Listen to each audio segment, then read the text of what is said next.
Tunajivunia nchi yetu, kweli yapendeza, kweli yavutia. Tunajivunia nchi yetu, kweli yapendeza, kweli yavutia. Kenya nchi yangu, nitaitukuza, nitailinda maishani mwangu. Kenya nchi yangu, nitaitukuza, nitailinda maishani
Asante. Tafadhali tutoke kwa uwanja tunapokaribisha askari wetu. Tafadhali kidogo wote, naomba tuklie uwanja tunapokaribisha askari wetu wakiongezwa na bendi ya Prisons, na mkaribisha Juma aweze kuendelea. Shukran sana ndugu yangu Fred MC. Katika upande wa pili ishara zote zimekamilika, tunaposhuhudia pale kwa umbali wanapoingia vikosi wetu wakiongozwa na Prisons Band, wakifuatwa kwa karibu sana na wana Kenya Police, wakifuatwa katika safu ya tatu na wana Administration Police. Katika sako hiyo bado wanafuata wana Prisons, na pale nyuma wako ndugu zetu maafisa wa Gusii, wana enforcement officers wetu, na pale nyuma kuna St. John's Ambulance.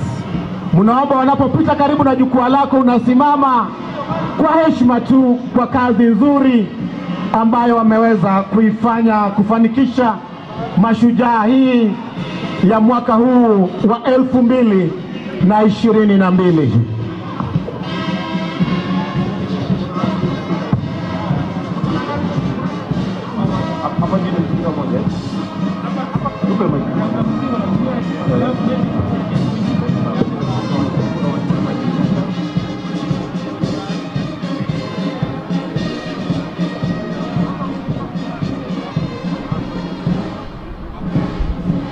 Kazi iliyobambika kusherekea juhudi ambazo tumepiga kama taifa kuwa taifa huru, taifa tukufu, taifa letu la Kenya.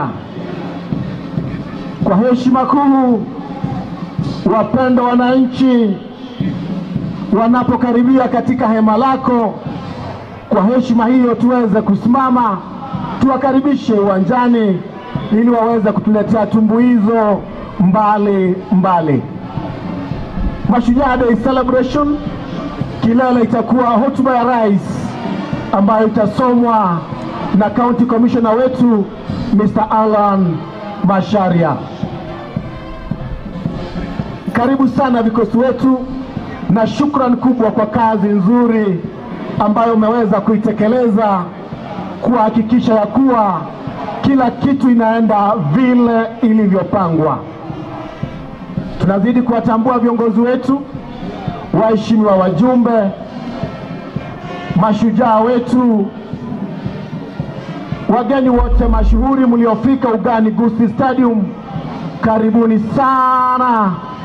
Najihisi kuwa shujaa uliokamilika na shujaa ambayo umewezesha siku hii rasmi kuandaliwa.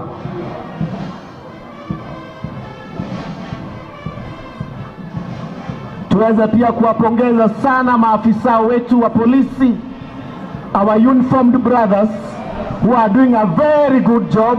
Tafadhali wanapokuelekeza watii, waheshimu, ili waweze kukuonyesha vile mahali unastahili kuketi. Wale ambao tuko uwanjani, unless you have something to do, wale ndugu zangu shujaa onogake Nkoromba, tafadhali tuondoke ugani. Tuondoke ugani, tuachie bandi nafasi ya kuweza kujipanga rasmi.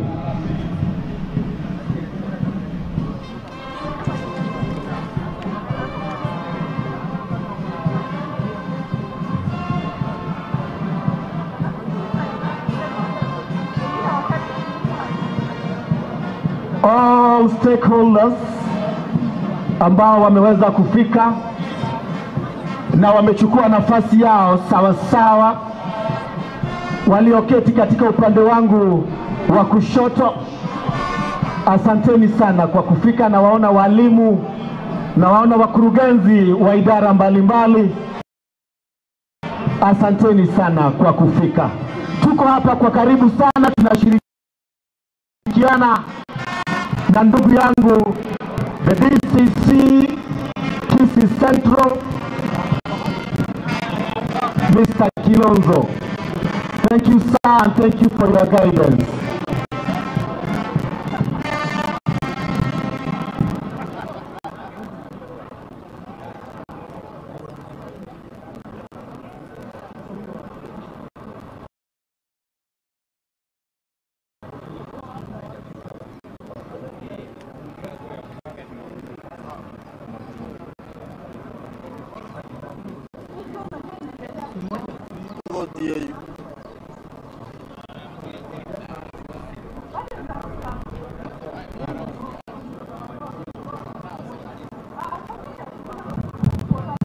Kiongozi wa band ambaye ni band commander anahakikisha ya kuwa kila kitengo kisawa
Asante studio, asante. Asante sana. Haya wanafunzi na wananchi kwa jumla, hebu peperusheni bendera zenu kwa vigelegele. Wanafunzi hapa, kina mama pale kwa vigelegele. Asante DJ studio. baba kena ni mama, umenichunga na kupenda sana. Jamhuri Day kila kitu sawa, ni feeling poa kujitawala. Fiche meng'ara kama kawa, jwe waka tena sana. Wagenge wote wanajivunia, Kenya yetu bado tunaaminia. Kenya ni namba moja, tena tunaongoza, wengine wanafuata. Mola ametulinda tuwe mara kama Simba, kila kitu guda guda. Ausia, ndio manake. Amina jivunia kuwa Mkenya, tuna mengi na zote nazipenda. Uwe kijana ama mama mboga, ni nani atazidi kuijenga? Ni mimi, ni wewe, ni PPMC Production.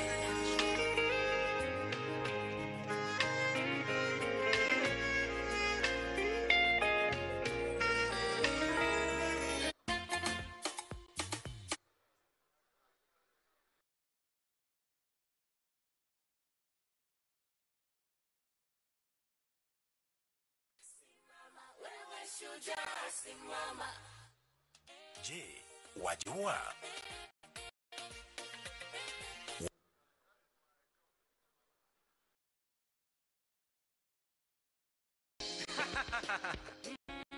What if music?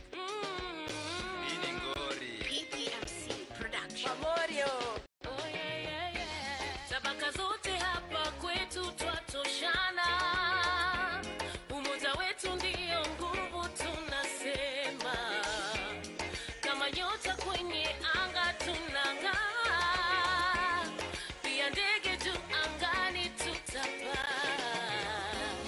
Nikupende, unipende, nikulinde, unilinde, hata mbele sote twende. It's gonna be fun. Kubwa kwa wadogo tuko sawa. Rangi yetu nyeusi si tunaipenda. Tofauti si hatuna, si ni wa Kenya. Unipende, nikupende, unilinde, nikulinde, hata mbele sote twende. It's gonna be fun. Wakenya mko sawa, kazi zetu ziko sawa, hapo ukisema sawa, ikibamba sema sawa. Jikubali sema hi. Hapo ukisema hi. Bila unyanyapaa twende hi. Bila ubaguzi twende hi. Wanadamu wapo wengi kushoto na kulia. Tukubali tofauti, kila nafasi kiza. Sitangaze ya wengine, nyamazia tulia. Njia zetu tofauti, sote tuko sawa.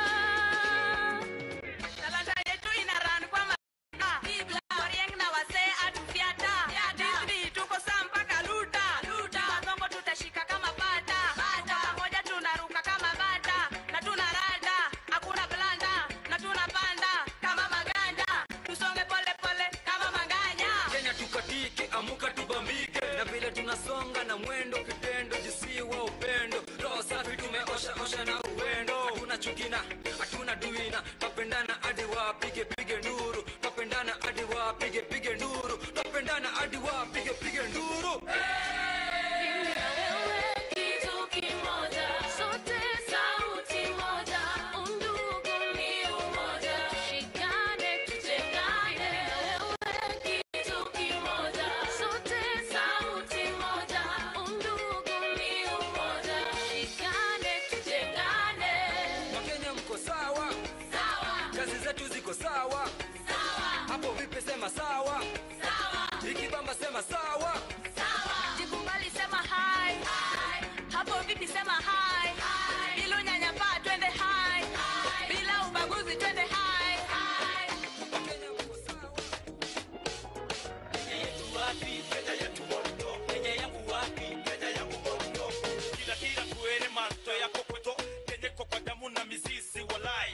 Kwa so bless kuna mbuga za wanyama, wachezaji Kolunga na Victor Wanyama. Legend wangali madai Daudi na kumsifu Mungu, sina budi furahia nchi yetu kwa real fisa na wakilisha tatizo doba tunimezazika. Yetu wapi? Kenya yetu moto. Kenya yangu wapi? Kenya yangu moto. Kenya yetu wapi? Kenya yetu moto. Kenya yangu wapi? Kenya yangu moto. Jambo, yani mambo karibu kwetu emez mageti je jambo. Ati nyangala kwa hivyo abona ameja na ikeme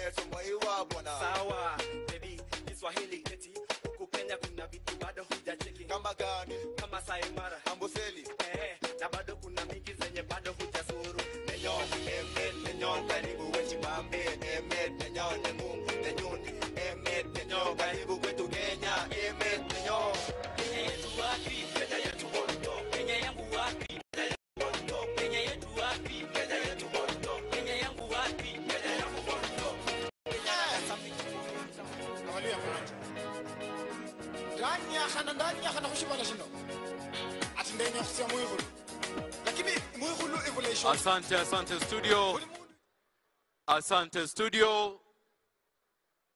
Asante sana. Ningelipenda kuchukua nafasi hii kuweza kukaribisha wana utawala band ambao wanatupa on compositions za aina yao. Wana utawala band, tafadhali. Sound check 234, 234, sound check. Sound check 234. Sound check 234. 234 sound check. Asante. Wana utawala band, tuendelee tafadhali.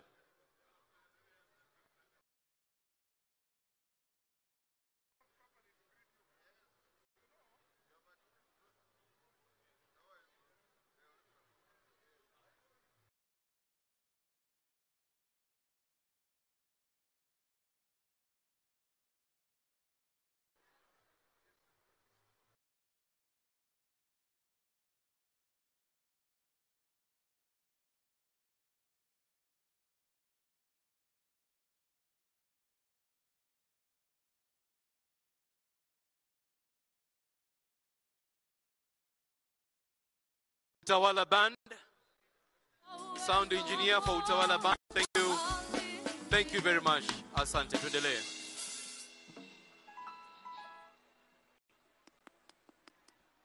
Utawala band, sound engineer, ili tuweze kuelewana.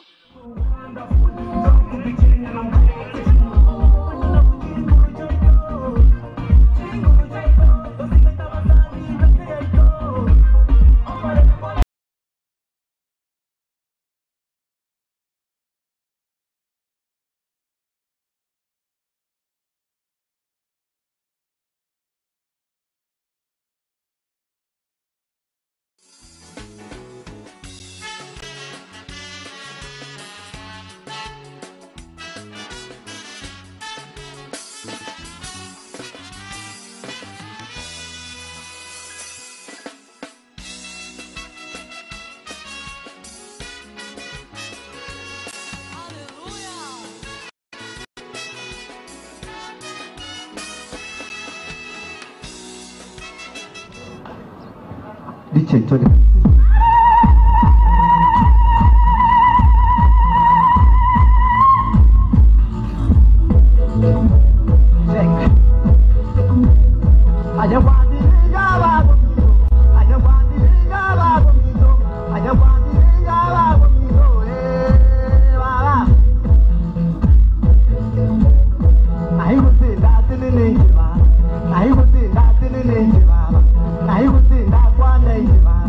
I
Asante sana kijana wetu Mombinya. Tunashukuru sana. J Mambo, kijana wetu ambaye ameimba wimbo Simba Netaya. Sasa leo tunampa nafasi tena aweze kuingia atupunguize kidogo. Pamoja nasi wageni wote ambao wamefika, the security side of it, wote wamefika. Naomba waweze kutambuliwa vizuri. Tag of war team tafadhali, vile vile naomba muwe tayari kabisa. Captain Geoffrey, naomba ukuje hapa mahali tunatangazia. Tumkaribishe J Mambo aweze tutumbuiza kidogo. Simba.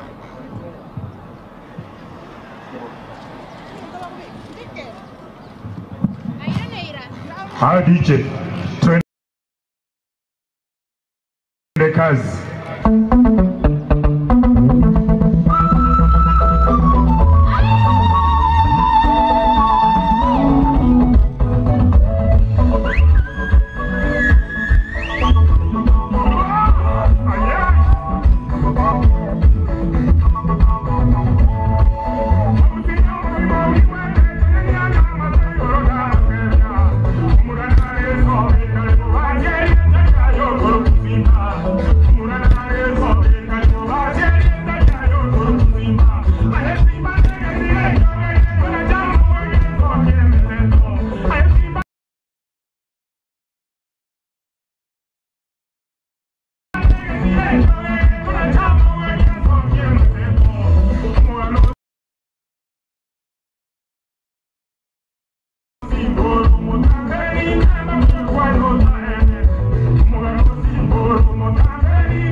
Alright kabisa. Wapi makofi ya Mambo? Thank you very much. Mambo is 500,000 richer.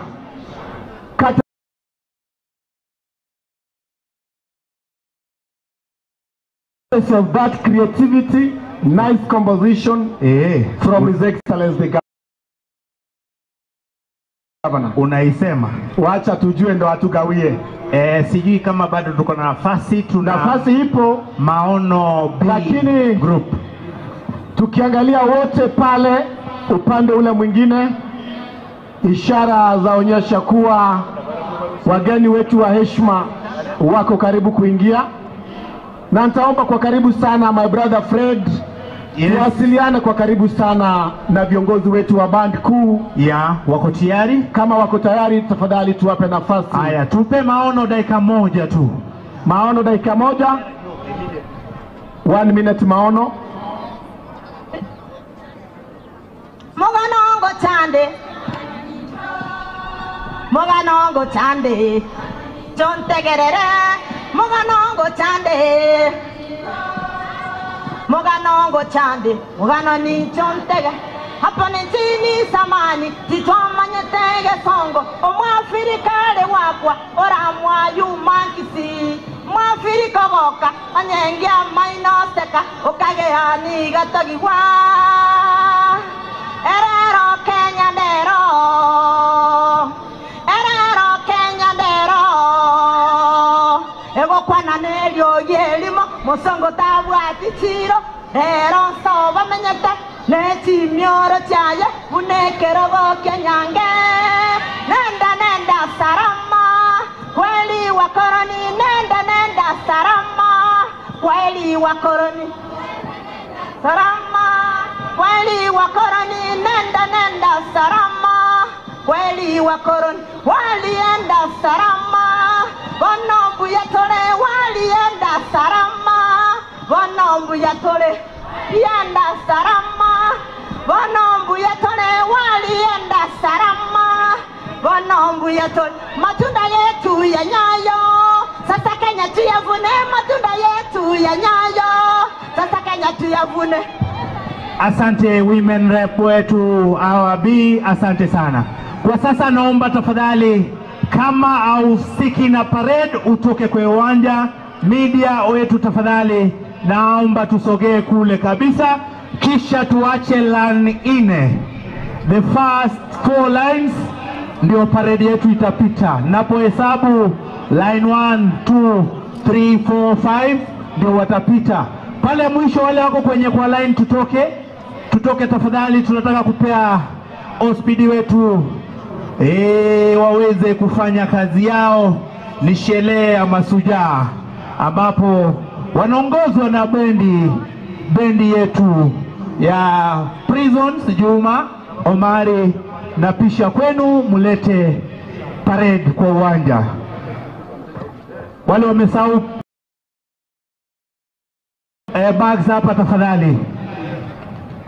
Tunapokunywa maji na chupa tuna dustbin, tafadhali tuweze kuweka hapo, sio kurusha tu popote. Tuwe na heshima kidogo, uwanja ni wetu. Juma, thank you very much my brother Fred. Wananchi wapendwa, tunazidi kuambia pia nyinyi ni mashujaa. Wamejipanga pale platoon commanders wakiongozwa na Linet Ongeta pale kwa karibu. Anafuatwa wa Prisons Inspector Joshua Mageto akiwa pale kwa karibu zaidi Inspector Dominic Angoi, na akiwa pale anamuona Volka na kiongozi wa band kuu ambaye ni OCS wetu wa Kisii Central Onyapidi Chief Inspector akiwa pale pia ndugu yetu Volka. Wakati wowote kutoka sasa band itaanza, lakini namuona anavyosema pale OCPD wetu, tegea, cheza chini, muda bado. Thank you very much for your guidance bwana OCPD. Thank you. Tunamkaribisha hapa jukwani Mheshimiwa Duke Nyarango ambaye ni mheshimiwa wa Kitutu Central Ward. Mheshimiwa, asanteni sana na asante sana kwa kushiriki pamoja na sisi. Ni sub county admins. Kumbuka hii tuko katika uga wa Nyaribari Chache na uga wa Kitutu Chache South. Yuko hapa sub county admin wetu wa Nyaribari Chache Mr. Eric Osoro, pia yuko hapa sub county admin wa Kitutu South Winnie Omurwa yuko hapa pamoja na sisi. Chairman Daraja Mbili Market, the newly elected Market Committee led by Chairman Shem Onyego yuko hapa. Mheshimiwa Honorable Vincent Abuga all the way from Bogusero yuko pia na sisi. Wako pia wale nominees ambao wanaenda kuchukua nafasi ya CCs yuko hapa, wamefika hapa wote. Asante sana. Pia mwenyekiti wa contractors yuko pamoja na sisi. Asanteni sana sana tena sana. Mr. Samuel Momanyi na Sec General Atandi. Tunazidi kuwakaribisha viongozi wote. Mungu azidi kuwabariki. Wewe ni shujaa. Asante kwa kazi unafanya, hata kupata nafasi ya kuwakilisha wananchi. You are a hero. Thank you very much. Unapoendelea mwenzangu, tumtambue mzee Misati, the first gold medalist 4x400 meters wakiwa kule Spain. Ndio alichukua ya kwanza katika Afrika na kisi yetu. Vile vile tunamtambua bwana Evan Songaga, the senior director Bondo University. Karibu jisikie huko nyumbani. Kwa pia ndugu yangu wako wale ambao they are enabled differently. Naomba tafadhali hawa ndugu wetu ambao tunaongoza tuweze kuwatambua viongozi wetu wanaokuja mbele. Namuona kwa mbali mheshimiwa wa Bomariba, Mheshimiwa Trisa, Honorable Trisa, kwa karibu. Tafadhali tuweze kuwatambua vema viongozi wetu to avoid any much embarrassment. Thank you very much. Asante ndugu yangu Juma. Unapoendelea tunazidi kuwatambua viongozi masujaa wetu. Vile vile mzee Nyamao, the first gold medalist 1962, wa kwanza Afrika mzima akiwa na mzee Misati. Vile vile tunawatambua viongozi management ya SK Showkisi ambao wenye wamefika. Bwana Julius ako pamoja na bwana Manyange wakiongoza wengine. Vile vile tunamtambua mzee wa mazingira, mzee ako pamoja nasi. Vile vile tunamtambua bwana Ubino Nyambane ambaye ni sujaa katika idara ya music. Juzi alikuwa kule Machakos, alituzwa pale kama the best producer. Tunashukuru sana. Kwako Mari ama Juma, mnaweza endelea. Vile vile naomba wananchi wapendwa wetu wa Kisii, wale tumekaa G1, G2 na G3, ningependa tuende saidi nyingine, kisha wale wanakuja baadaye watajaza hii ya G1, 2 na 3. Tafadhali kwa heshima tu, kwa sababu haukutii itifaki zilizowekwa. Sit according to the labels, kindly to avoid any embarrassments. Tunazidi kuwahimiza Wakenya watukufu ya kuwa sasa Kenya ni taifa huru. Initially this day was known as Kenyatta Day until 2010 in the new constitution, ndiposa tukapata Mashujaa Day. These journalists here, they are our heroes. They make sure we receive real-time entertainment, real-time news because of what they do. In as much as you think heroes ni wale ambao wamefunga bao, wewe pia kudumisha amani, you are indeed a hero. DJ, wimbo wa Eric Wainaina, Daima Mimi Mkenya, uende wazalendo wote ambao ni mashujaa kivyao. Daima mimi Mkenya ama anaishangilia Kenya, huo wimbo utaweza sana.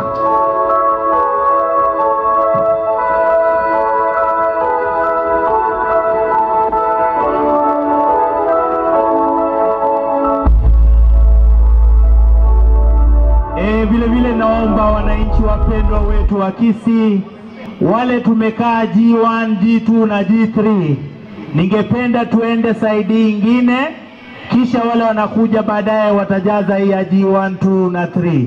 Tafadhali kwa heshima tu, tunapopokea wale ndugu zangu wanapeana soda mkate pale, katasi ya gavana mpendwa wetu, gavana wa pili, gavana Simba Arati, tunamshukuru sana.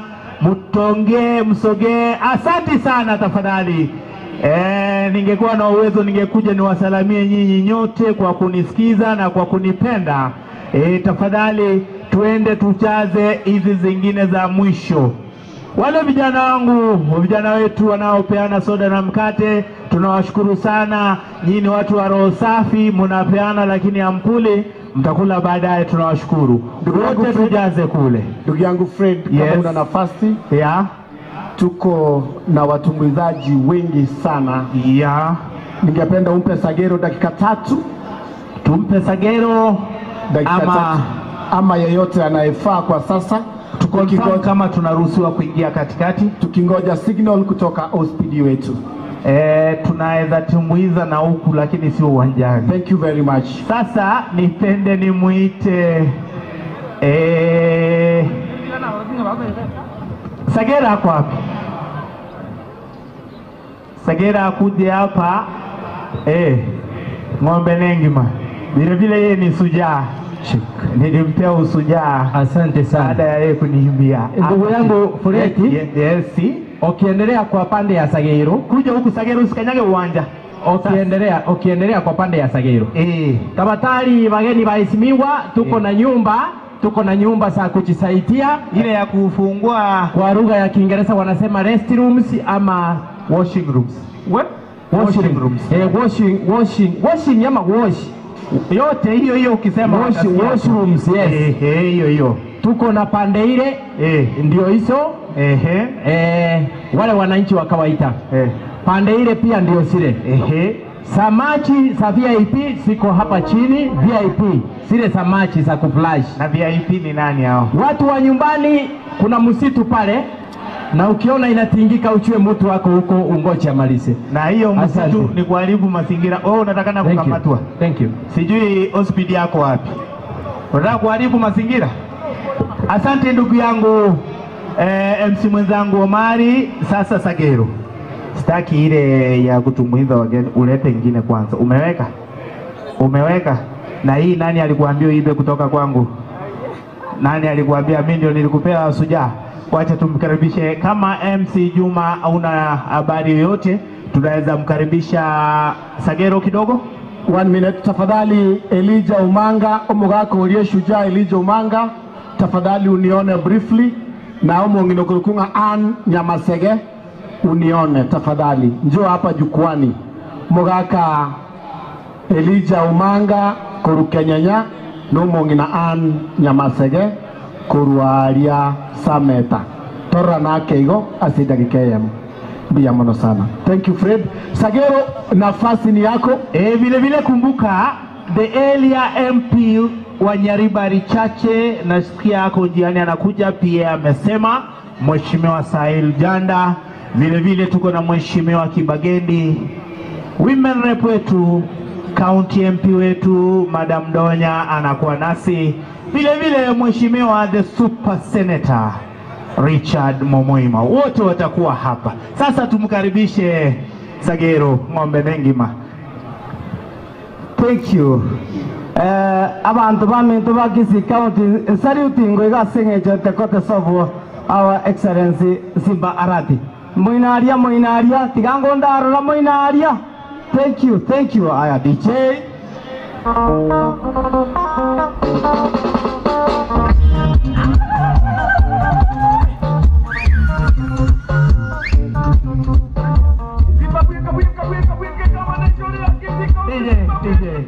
Asante Sagero, tunakuita baadaye.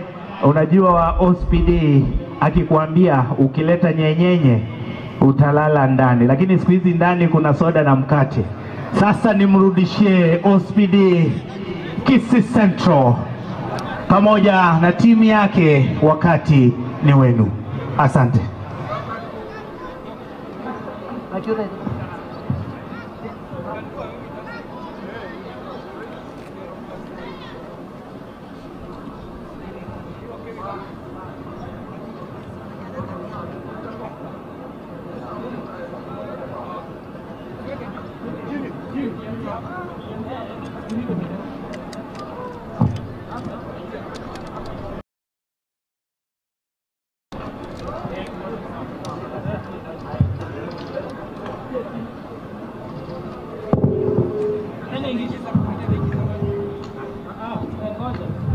Hiyo ukiona hivyo, anytime from now, our chief guests led by our governor of Gusii, Excellence Simba Arati, pamoja na our county commissioner Mr. Alan Mashari watapata nafasi ya kuingia jukwani anytime. Our OSPD anasema tayari kabisa, na kukumbusha Juma, enforcement commander ni Madam Rinet Ongeta. Vile tago huo nilisema wawe tayari kabisa. Ningependa uzisome hizo vile zitaingia. Some hizo ratiba za entertainment. Sawa. Anytime ready there, the band master David Muhonzi na drum major Sergeant Benjamin Bigan wanaanza rasmi.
Kila mtu achukue sehemu yake anavyosema hapa.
Kila platoon commander anachukua nafasi yake rasmi, tayari kabisa kumkaribisha wageni wetu wa heshima,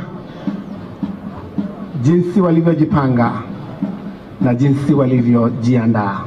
Congratulations uniformed officers for the good work you are doing. You are our heroes and we celebrate you.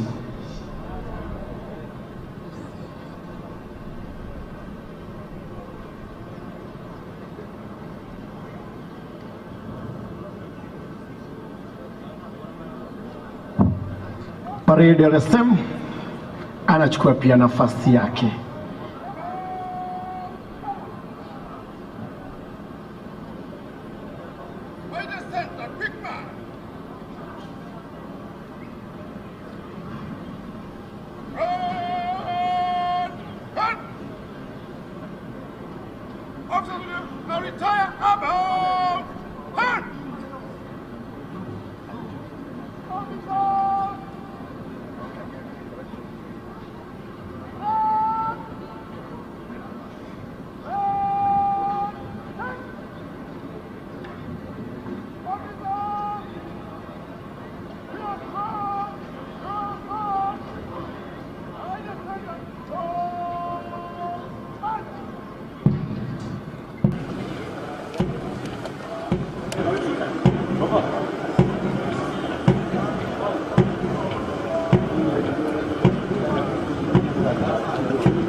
Inspector Dominic Angoe yuko pale pia wa prisons, akisimama pale tayari kabisa kwa kazi rasmi.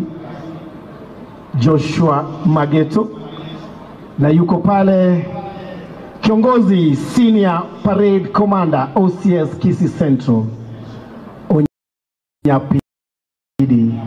They are ready.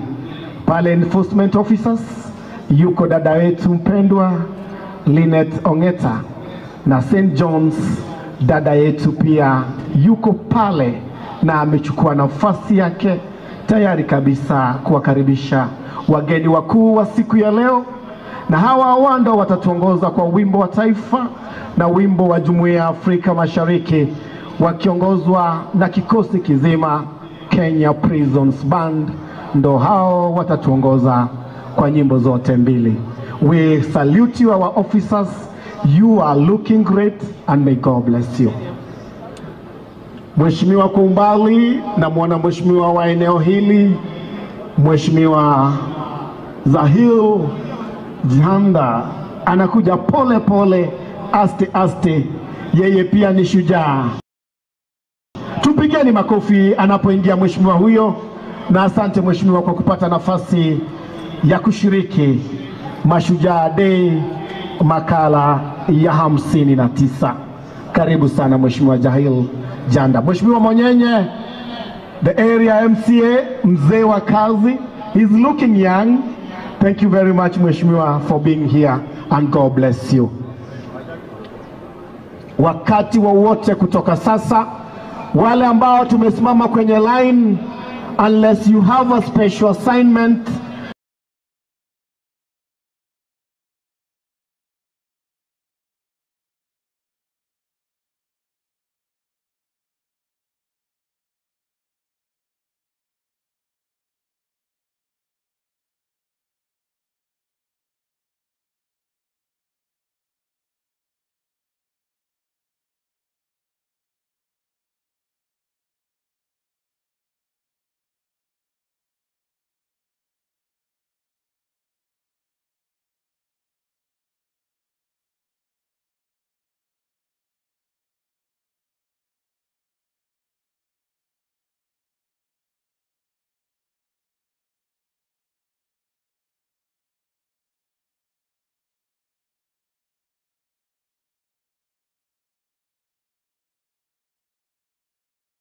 tuwe tayari, ule mtoto Princess awe tayari, Ombiro uwe tayari, Kisii Primary tuwe tayari kabisa, Nyanchwa Girls, Sagero tutamalizia na Tag of War.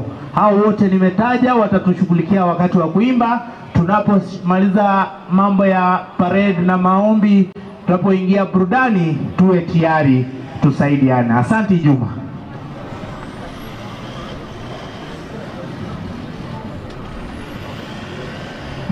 Namuona kwa mbali sana mkuu wa wafanyikazi wote, the head of civil service, Mr. Patrick Lumumba amefika jukwani, kazi yake kuu ikiwa ni kuhakikisha kila jambo imepangwa kulingana inavyostahili. Pamoja nasi hapa kutusaidia kuendesha kipindi hiki ni DCC wetu wa Kisii Central, Mr. Kilonzo. Wako pia OSPD wetu wa Nyanchwa na Kisii Central, wanahakikisha kazi imepangwa kwa usanjali uliofaa. Kiongozi wa walemavu yuko hapa, ndugu yangu Kennedy Nyambega, kuwakilisha people living with disabilities. Thank you for finding time. Yes sir.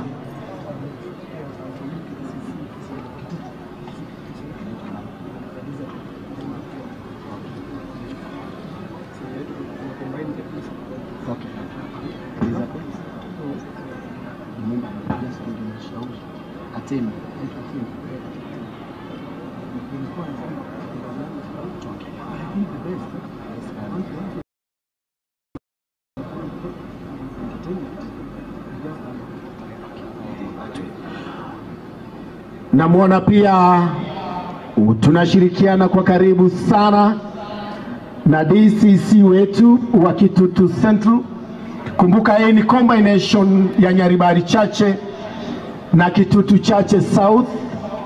Makala haya 59 yanafanyika katika sub-county hizo mbili za Kitutu Chache South na na Nyaribari Chache. DCC Madam Elizabeth Atemi yuko ndani.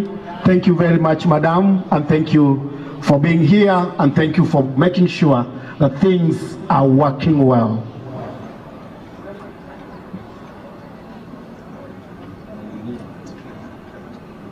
Namwona kumbali nominee wa Sports and Culture, CEC to be Eric Miyenda. Thank you for coming. Namwona pia Chief Agriculture ambaye bado yuko ofisini, ndugu yangu mtumishi Geoffrey Mogire ashafika ndani. Namwona pia mama waziri wa afya anayeondoka, mama wetu Sara Umache pia amefika ukumbini. Chief Officer Administration Mr. Nyakweva ambao wamehakikisha shughuli inaendelea vipasavyo, nazidi kuwaona. Asanteni sana maafisa wetu wote, our uniformed officers, Kenya Police, APs, enforcement officers. You are our heroes. Thank you for making sure there is order. Everything is happening the way it's supposed to be. Sherehe hii kelele yake ni pale Nairobi. Kileleni, hotuba ikiwa ni hotuba ya Rais Daktari William Samoei Ruto atasoma hotuba hiyo. Alafu baadaye hapa nyumbani our county commissioner ataleta ujumbe wa Rais wa siku hii ya leo, Mashujaa Day, makala ya 59. DJ naishangilia Kenya atakapofika, ukiona tu ishara hivi tafadhali utakata. Lakini kwa sasa chini ya maji na shangilia Kenya taifa, ama ukipata mimi ni shujaa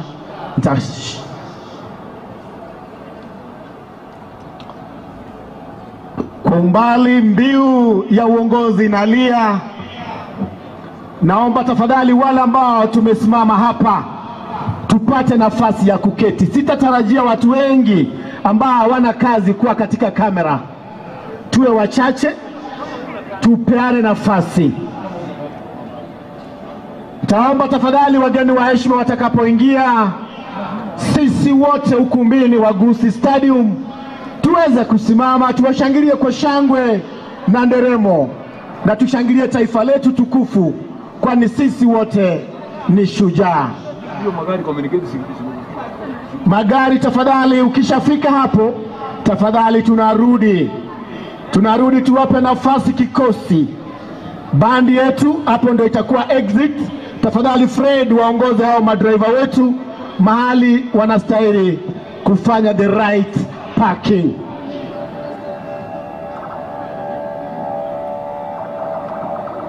Anaingia pale, naona gari ya naibu wa gavana Daktari Monda anaongoza hapa. Naomba aje mbele tafadhali. Mkubalia aje mbele na tufungue njia hapa anavyotuelekeza OSPD wetu. Hapo driver, thank you very much.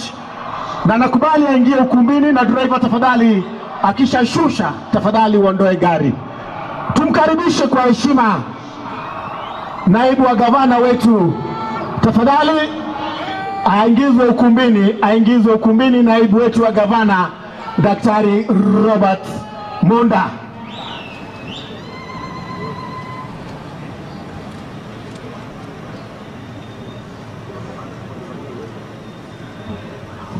Tafadhali tusimame basi. Naomba tusimame. Naibu wa gavana ameandamana na First Lady Honorable Monda. Seneta Unyonka pia anaingia jukwani. Tafadhali tuingie ukumbini. Tusimame wote kwa heshima anapoingia gavana wetu, gavana wa jimbo letu la Gusii, Excellence Paul Simba Arati. Nitaomba tafadhali naibu wa gavana, Honorable Speaker, tuje tuketi. Tumpe nafasi gavana na county commissioner kukagua waride iliyoandaliwa kwa heshima yao. Naomba tafadhali kikosi mnipe dakika moja wanapoketi au wageni.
Iliyoandaliwa kwa heshima yake gavana wetu na county commissioner.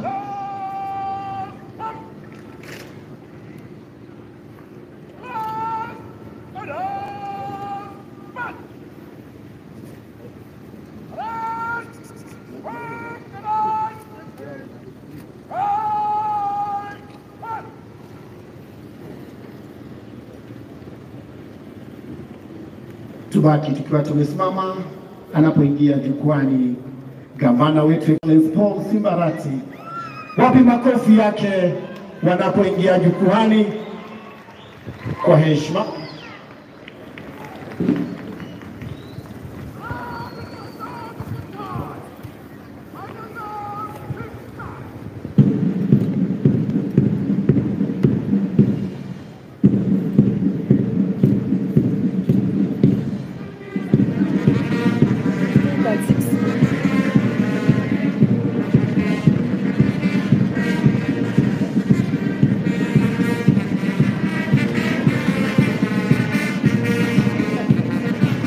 Naomba tafadhali Your Excellence County Commissioner mweze kuketi na wageni wote ukumbini tuketi tukingoja wanaongoza kikosi kizima band ya Prison Band kiongozwa pale na Director of Music Inspector of Prison Samson Oleiti. Thank you very much. Wanaopita mbele yako sasa wakiongozwa na Chief Inspector wetu ni Kenya Police.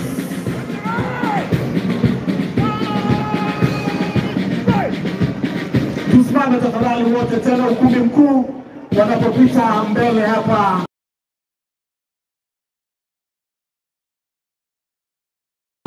Wakaribu pale wanaopita mbele yenu wageni wetu mashuhuri hawa wa Kenya Police, wakifuata hapo na administration police wetu wakiongozwa na Inspector Dominic Angoe anaongoza kikosi hicho.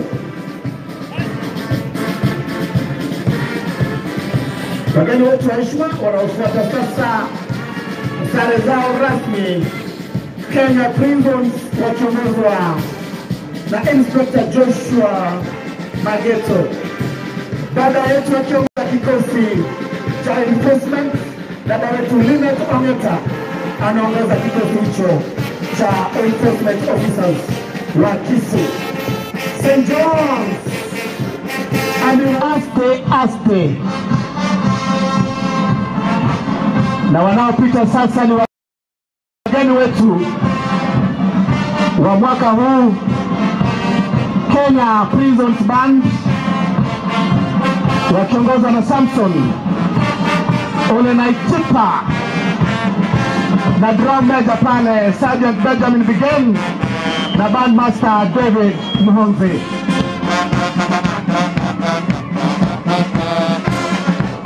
Hao ndio wageni wetu wa mwaka huu na Excellence Kenya Prisons Band wamekuja kusaidia.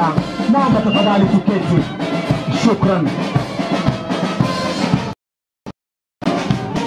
Tuwapigieni makofi kikosi hicho, bandi yetu ambayo imefanya kazi safi, kazi ambayo inahakikisha ya kuwa mashujaa imekuwezeshwa kufanyika kwa njia inayostahili.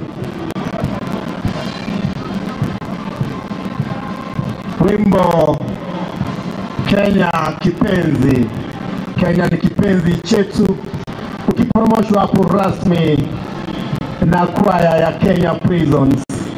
Kazi iliyoje, kazi safi. Tunazidi kuwakaribisha sana Your Excellence, our Governor. Wamechelewa lakini pia wanafunzi wetu Scouts, basi tuharakishe kwa quick mark time. CDC chelewa utapata mwana si wako. Kesho tafadhali turauke. Tupigeni makofi watoto wadogo wanapopita mbele yetu. Asante. Naomba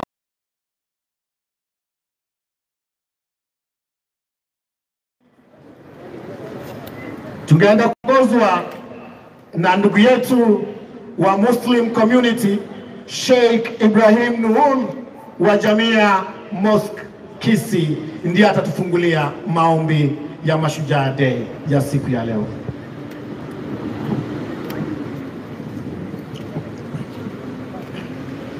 Bismillahirrahmanirrahim. Alhamdulillah wassana'u lillah wassalatu wassalamu ala rasulillah. Ya Allah, tunakushukuru shukrani ya dhati kwa kila neema uliotupa katika nchi yetu ya Kenya. Ya Allah, asante kwa siku hii muhimu ya mashujaa. Ewe Allah, tunapoanza kusherekea hii siku tunakuomba baraka. Ya Allah, umbariki rais wetu Mheshimiwa William Samuel Ruto. Ewe Allah, umbariki county commissioner wetu. Ya Allah, umbariki kiongozi wetu, governor wetu Mheshimiwa Paul Simba Arati. Ewe Allah, umuhifadhi governor wetu kutokamana na udhaifu, uvivu, uoga na mitihani ya maisha. Ewe Allah, mpe governor wetu Simba Arati afya bora, baraka, mwangaza ya utiifu na huduma bora kwa kaunti yetu ya Gusii. Ewe Allah, wabariki viongozi wote wa ngazi tofauti katika serikali kuu na serikali za Gusii kaunti yetu. Ewe Allah, wabariki wananchi wetu wapendwa na wakaaji wa Gusii na waliohudhuria sikukuu hii ya leo ya mashujaa wetu. Tunakuomba haya na mengi Allah, wa jina lako tukufu na sifa zako njema, Muumba wa mbingu na ardhi. Mwisho namsalia Mtume Muhammad sallallahu alayhi wasallam na majamaa zake na waliomfuata kwa wema mpaka siku ya Kiyama. Amin, amin, amin ya rabbal alamin. Namkaribisha sasa Bishop Moses Mugita Nyega wa PAG Mosocho ili aweze kutongoza kwa maombi ya Kikristo. Karibu Bishop. Baba Mwenyezi Mungu, siku ya leo tumenyenyekea katika kiti chako cha enzi, tukisema asante kwa uongozi wako wema. Asante kwa siku ya leo ambaye imekuwa siku ya kipekee, siku ambayo tunasherekea wa masujaa wetu ambaye wameshalala na wale ambao wako hai. Bwana, tumesema asante kwa kazi zote ambao walifanya kwa ajili ya nchi yetu ya Kenya. Siku ya leo Jehova, tunaombea rais wetu ambaye ni Daktari William Samoei Ruto. Asante Mungu kwa kumchagua awe kiongozi wetu katika Kenya. Asante Jehova ambaye wewe ni Mungu, uliona ni vizuri Jehova utuletee kiongozi shujaa ambaye ni gavana wetu Simba Arati. Asante kwa county commissioner, asante kwa viongozi wengine wote. Bwana, siku ya leo tunakuinua, tunakusifu kwa sababu ya serikali yetu ya Kenya. Bwana, tunaomba upendo, Bwana tunaomba baraka, Bwana tunaomba uzindi kwa kila mmoja ambaye ulimchagua katika Kenya.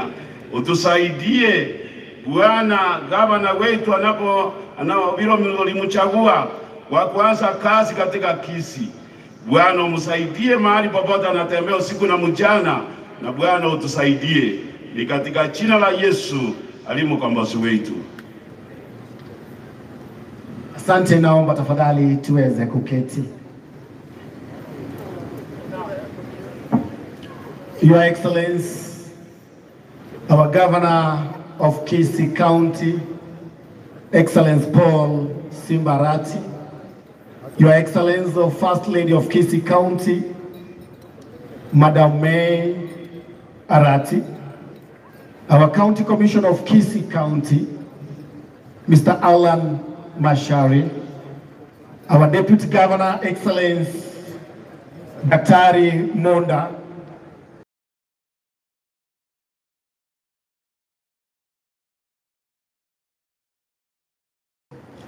Honorable Madam Joyce, our County Senator, Honorable Richard Momoima Onyonka, Mheshimiwa wa eneo hili Honorable Zahil Janda, a Honorable Speaker of the County Assembly of Gusii, Dr. Philip Nyanumba, our area MCA Mheshimiwa Wilfred Monyenye, wageni waheshimiwa, all protocols observed, wananchi wapendwa, God is good. Hebu tusalimiane hivi kama wewe ni shujaa. Ningependa basi kuwakaribisha katika sherehe hizi za 59 sherehe za Mashujaa Day zikifanyika ukumbini wa Gusii Stadium. Your Excellency, tumekuandalia kwaya mbalimbali za utamaduni na za Kikristo pamoja na wanafunzi wa shule za msingi na sekondaria. Ningependa nafasi hii nimkaribishe ambaye tunashirikiana naye pale chini akiwa ni ndugu yangu Fred, na hapa juu wa karibu zaidi nami ndugu yangu Paul Omari aweze kukuletea sehemu hiyo ya matumbuizo. Karibu.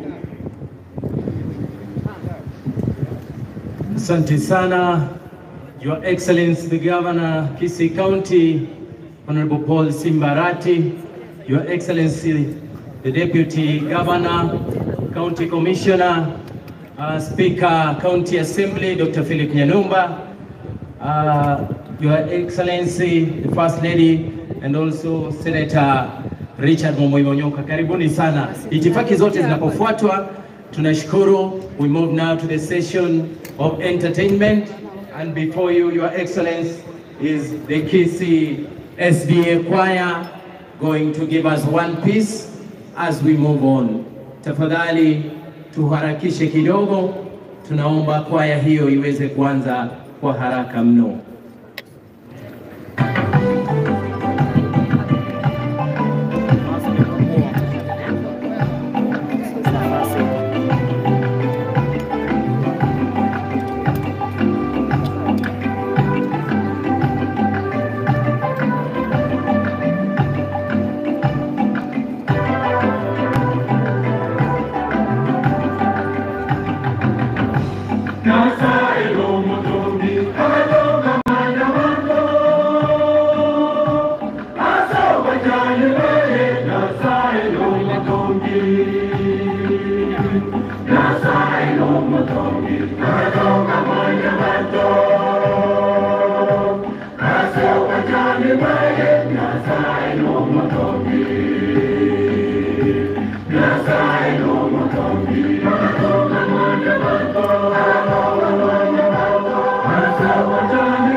Asante sana Gusii Central SDA, tunashukuru sana. Kwa sababu ya muda, Your Excellency, we will move to the next item from the Mashujaa. Being the day we are celebrating our heroes and heroines, the Mashujaas are here with their piece, which is traditional, and therefore ukiwaona Your Excellency, wengi ni wale ambao miaka imeenda kidogo, na tulipokuwa tunasoma tunajua kwamba mashujaa lazima akue ako na nywele ya movie kidogo. Kwa hivyo wale wengine ni mashujaa wadogo wanafundishwa. Karibuni. Thank you. Mwaka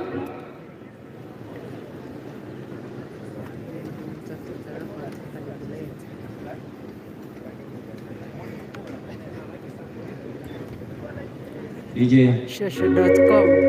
Mwaka 1941 kulikuwa na vita na vilio. Kulikuwa na vita na vilio.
wapigie makofi tafadhali.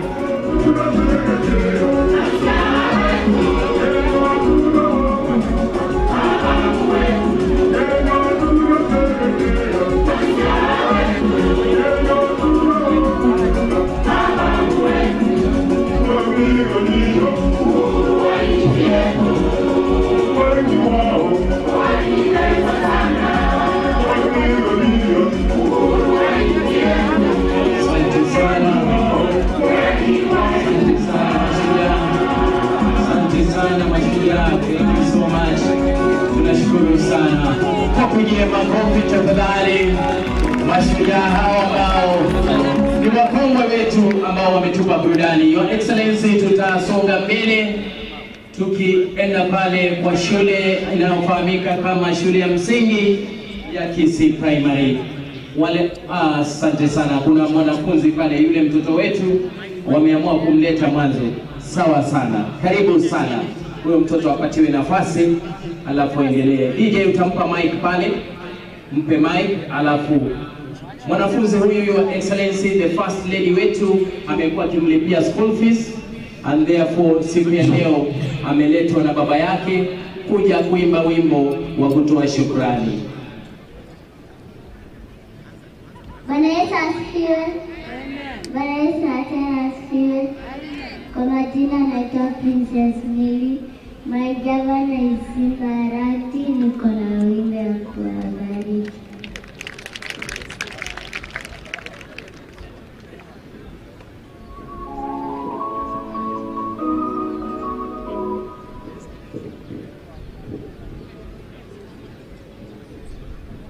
DJ tusaidie, kuna mtafaruku pale kidogo. Tustahili kuwa na utatanishi wowote.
DJ, tunashukuru tena zaidi. Mpe makofi mwanafunzi huyo wa shule, na tunaomba kwamba the first lady aendelee kumsponsor kwa mambo ya education. Thank you so much, Your Excellency. The next item on stage is our traditional dancer and entertainer, Ombiro. That is Ombiro. He is with his dancers there. I know, Your Excellency, you are going to enjoy.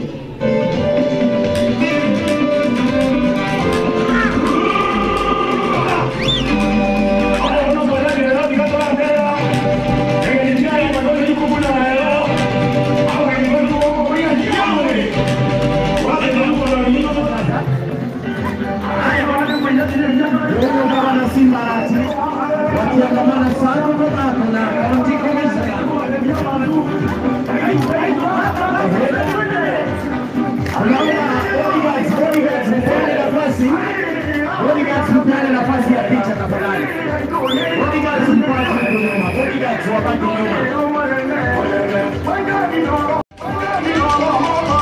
Asante sana.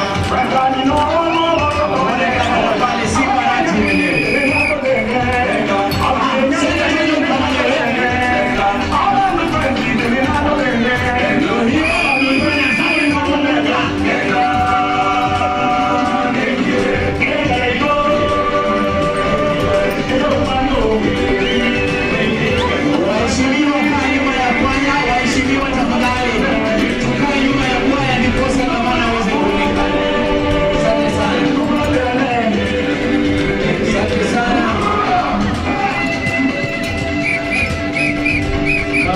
Simba Arati amefurahia kabisa pale. Namuona Senator Onyonka pia pale. Speaker wa County Assembly Dr. Philip Nyalumba na waheshimiwa wengine. Thank you so much DJ. Wataendelea tu polepole, asante sana. Kwa sababu ya muda, naomba gavana unisamehe. Tutaendelea na matumbuizo hayo ya kucheza densi baadaye. Kwa sasa tutatoa fursa ya wanafunzi wa Gusii Primary kuweza kutuonyesha ni nini wametuandalia siku ya leo. Gavana sasa anarudi kwenye jukwaa akiandamana na County Commissioner wetu pamoja na Speaker wa County Assembly na Senator Onyonka na Mheshimiwa Zaire Janda wamechukua viti vyao tayari kuweza kuwasikiliza wanafunzi wa Gusii Primary. DJ, kama tuko tayari, let's take it up.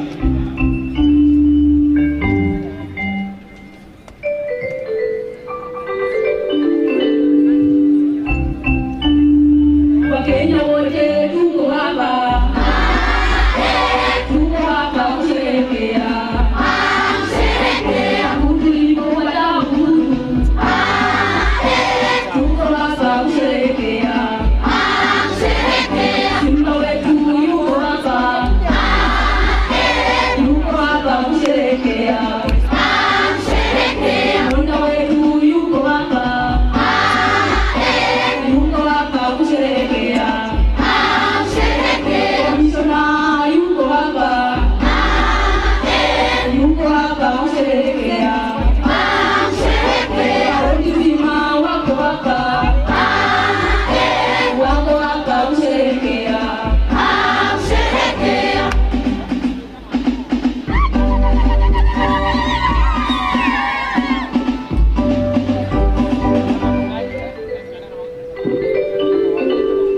Asante sana. Asante sana, asante sana. DJ,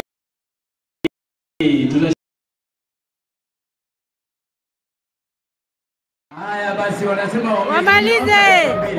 Tamu. Wanasema wengi wape.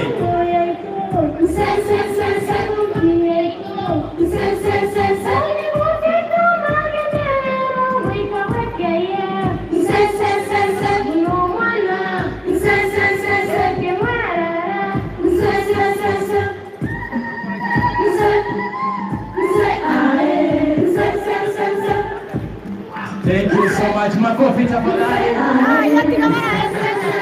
Asante sana. Shukrani. DJ tafadhali, asante. Nashukuru. Thank you so much for the nice and melodious voices. Your Excellency, the fourth, I think, item is from Nyanchwa Secondary Girls. Wasichana hao wa shule ya upili wamejitayarisha pia kuweza kuleta matumbuizo yao. Tunashukuru tena zaidi kwa kuendelea kutuvumilia wageni waheshimiwa. Thank you. DJ, take it up.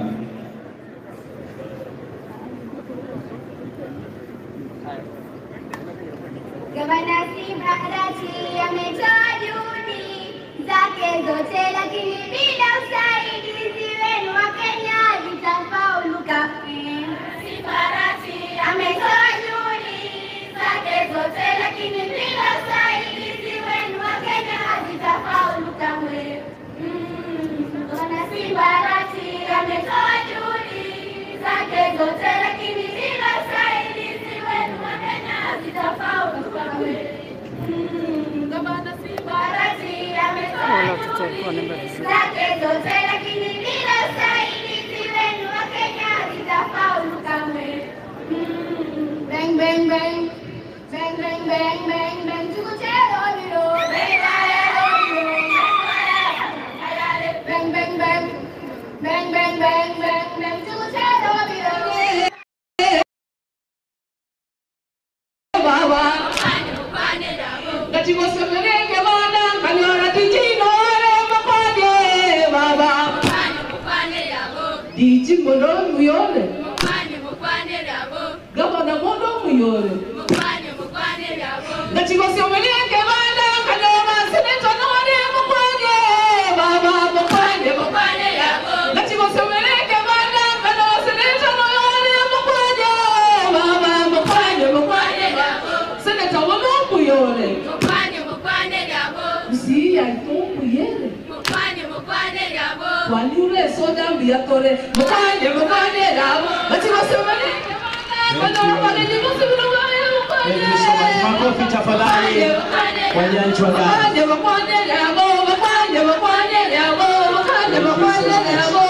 Makofi tafadhali kwa Nyanchwa Girls. Thank you so much.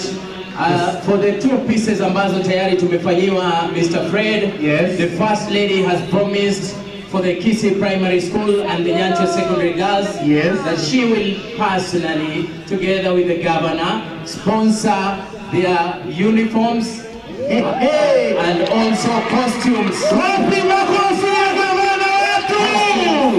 for performing.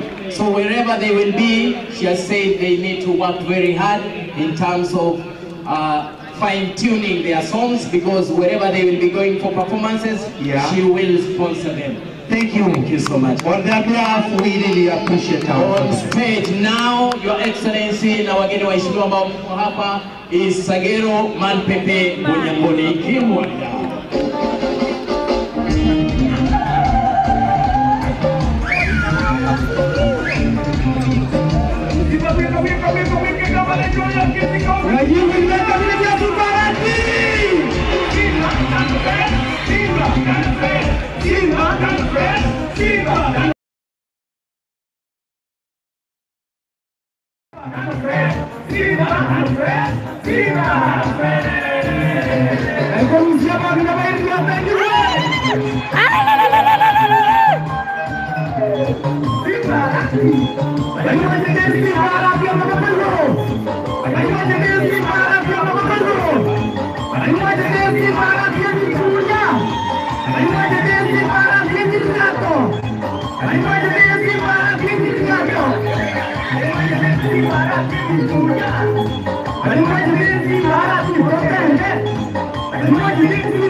Asante sana Sagero Manpepe.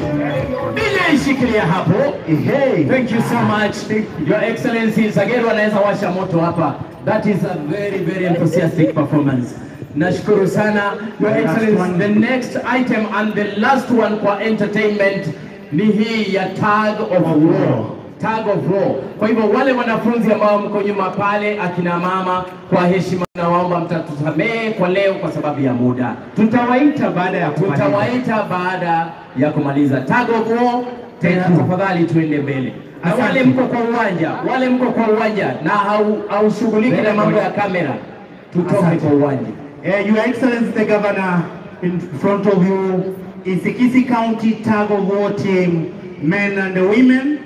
The Tag of War team women were 2019 were the East Africa champion ambayo ilikuwa kule Uganda, ndio waliwakilisha nchi yetu ya Kenya 1680 upande huu 680. Kocha wao Superintendent Mzee Manyara ambaye ni Fred. Yes, so much. Wacha waendelee tafadhali. Wale watoto tumearifiwa na gavana kwamba wapewe dakika 3. Okay. In fact, gavana ameniambia ni adabu mbaya kufukuza watoto wake kutoka uwanjani. Naomba msamaha. Thank you. Haya, CS Limunga amesema atanipa barua ya huu. Tafadhali Fred waendelee. Haya. Now we are starting. Team A, all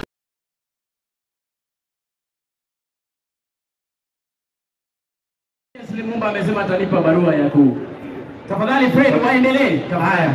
Now we are starting. Team A, all the lock. Beba Kamba, center referee. Sawa. Are you ready? The other side, are you ready?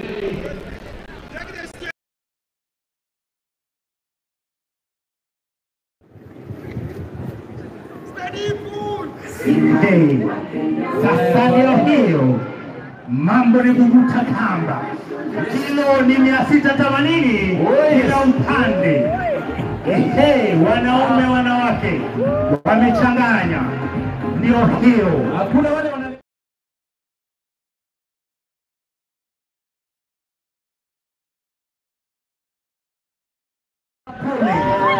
mambo ndio hiyo. Hey, ndio hiyo sasa. Walalala, tuone nani amekula vizuri, nani amekula vizuri, nani amekula vizuri. Mambo ndio hiyo, mambo ndio hiyo. Vivute asante sana, ndio mambo ndio hiyo. Kilo ni 680 kila upande, hakuna juu wala chini. Mambo ndio hiyo. The first round has been taken by Gusii. Huyu mama anakotisha sana.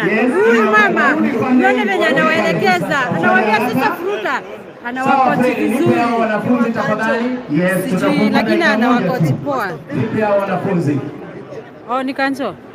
Lakini mama anajua kwa asante sana. Unaona venye anawaambia sasa inuka. Yaani chini. Nipe hao wanafunzi waweze kuendelea wanapokunja ile kamba, kwa sababu hatutaendelea tena kwa sababu ya muda. Tafadhali tufungie hapo. Tag of war. Masari machache. Haya, kwa dakika moja basi watoto wanapojipanga wamebadilishana. Fred, twende basi. DJ wanakaza kamba pale. Inaona refa pale. Refa pande zote mbili wamejikakamua. Huyo mama refa ni hatari sana huyo. Nimekwambia huyu mama anajua. Anasema shikilia hapo. Fruta nyuma, fruta nyuma. Kama pia sasa umeweka namba 4. Huyo mama ni hatari. Wamelala na kamba sasa. Haya. Ndio hiyo sasa inaenda. Kamba inaenda sasa. Wamechukuliwa. Aha, fruta nyuma. Nikupuru. Tuende sasa. Nikupuru. Kamba inaenda. Kamba inaenda. Sasa wacha tupate watoto hapa. Huyu mama ni hatari kwa koti. Wow. Iko inaitwa Komai. Komai Academy. Wakancho. Haya, wacha tuwape nafasi. Tuendelee tafadhali kwa haraka kidogo. Wangeimba pamoja wale watoto. Wangeimba pamoja. Waje wale wengine wako nyuma, waje waungane na hawa waimbe pamoja. Kuna item yao. Kuna item yao.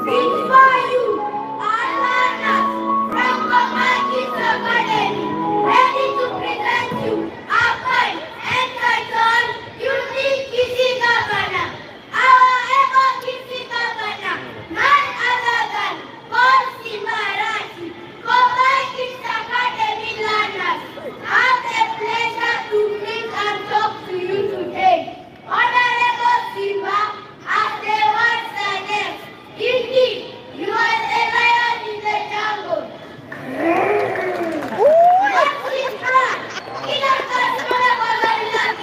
And the whole country was shaken. Yes, that is the transparency we need in Gusii County. Dear Honorable Simba, we welcome you to our school. For advice and support, now our ground things will be different. That we will say, Simba Netaya. Thank you. Asante sana. Waanze mara moja, waanze kuimba mara moja. Aya, cheso. Yule mdogo pale ameimba Simba ni taya. Mtoto mdogo sana yule. Asante sana Your Excellency. Kenya yetu twaipenda, Kenya yetu twaipenda, Kenya yetu twaipenda, sisi watoto wa Kenya. Kenya yetu twaipenda, Kenya yetu twaipenda, Kenya yetu twaipenda, sisi watoto wa Kenya. Anashika video hapo hivi. Kenya yetu twaipenda, sisi watoto wa Kenya. Asante sana. Naona waheshimiwa MCA wanaenda kuungana na sisi watoto wa Kenya. Ukienda Nakuru, wanyama wapatikana. Abadea Amboseli, wanyama wapatikana. Ukienda Mayori MCA wanyama wapatikana. Hata ya Masai Mara, wanyama wapatikana. Kenya yetu twaipenda, Kenya yetu twaipenda, Kenya yetu twaipenda, sisi watoto wa Kenya. Honorable Moracha. Twaipenda, Kenya yetu twaipenda, Kenya yetu twaipenda, sisi watoto. Asante sana. MCAs wameweza kuwatunuku na kuwa zawadi. Makofi tafadhali. Makofi ya kilo. Asante sana. Thank you so much.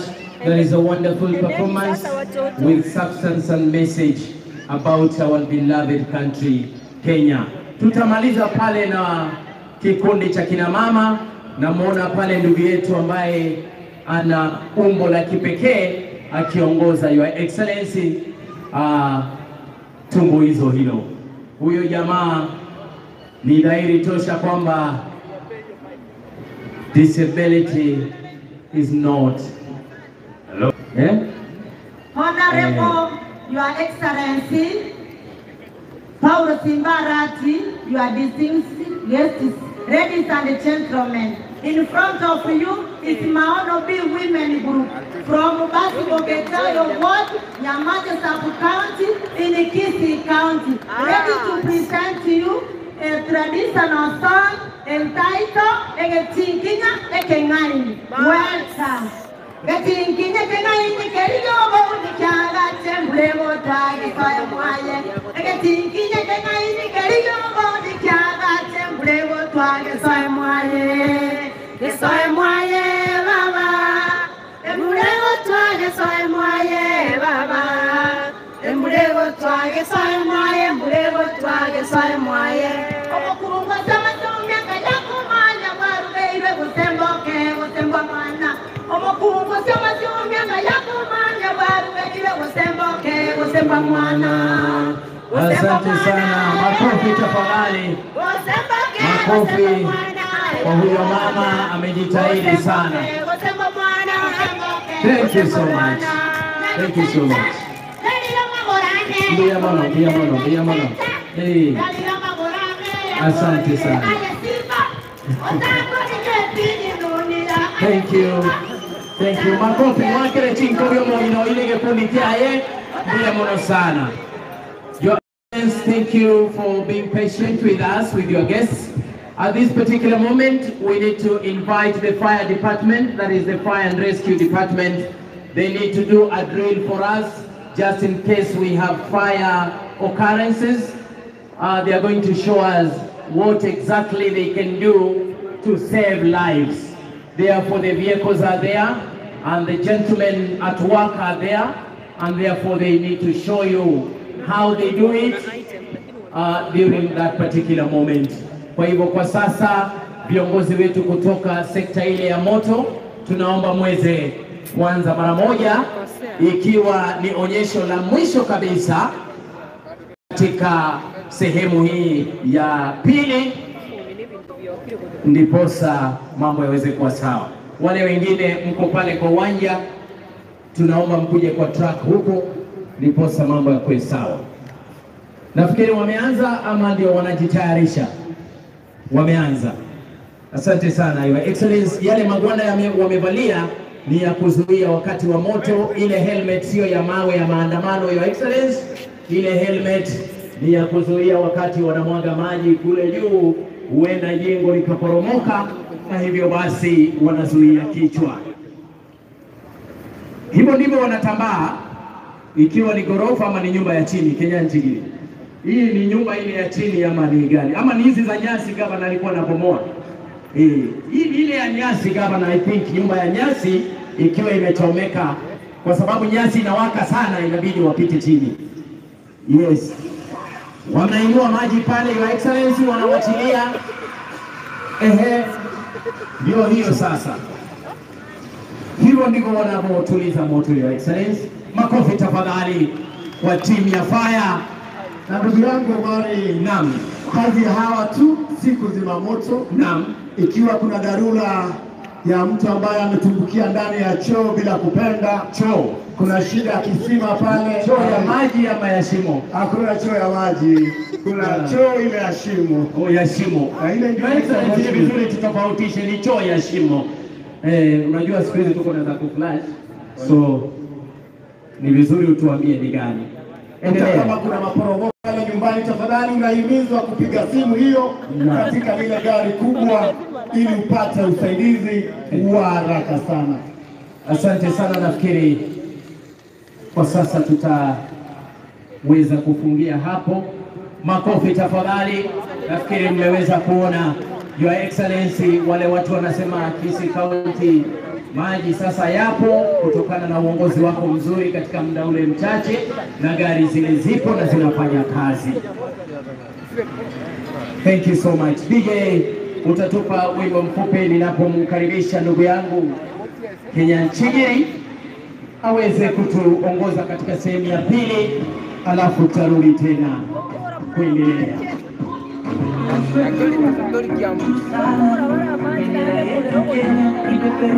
Thank you very much. Thank you very, very much my brother Umari. Na asanteni sana vikundi wote mliopata nafasi ya kututumbuiza siku hii kuu ya Mashujaa Day. Kabla tuendelee, ningeomba tafadhali wapiga picha, ndugu zetu wa runinga, ikiwa uko hapo na hauna kamera, tafadhali tupate nafasi, viongozi waweze kupata mtazamo. Tafadhali tutoke, ikiwa una kazi yako hapo katikati, naomba tutoke. Shukran. Your Excellency, tunaelekea sehemu ya pili, sehemu ambayo ni fupi zaidi, sehemu ya kuwatambua viongozi.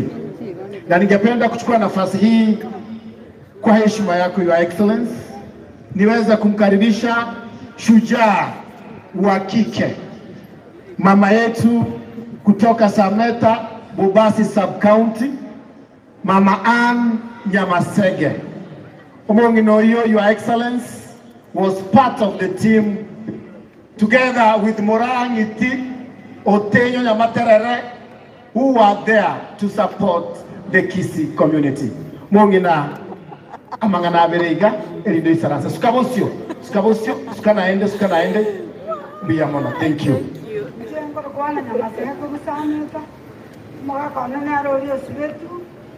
Kararengo musanyanizi karakina tawe torwa kagenda gatungwa chakabwatwa no mugakona kabwatu bakasibikomo emyaka etano aberete mini prison iwe karabu ororo Kenyatta na muriete me makara akora mate kare besanji arengo bono to gwira nelio egabana ite akisi to makara mbiyamono gotoinyora mona intwali twarenga masuja bali twalete to bugambi bwa Kenya bono to inyore kyara masucha abange abanyina abagaka baruba cyanderete babwatikende bakulia abande konyankuri bari kibese cyo bagotu bana nkiro kikanye zikire bona kabana abagogotu rwanira mune into abasucha bakisi nando to inyore muna oto nyaloro obisi iga Kisii County nanjo to beke bintu byeito bitu arwanirete yaba Gusii ito barwanirete ebintu ntubwate egera nintu abana baitu ba Gusii batakosoma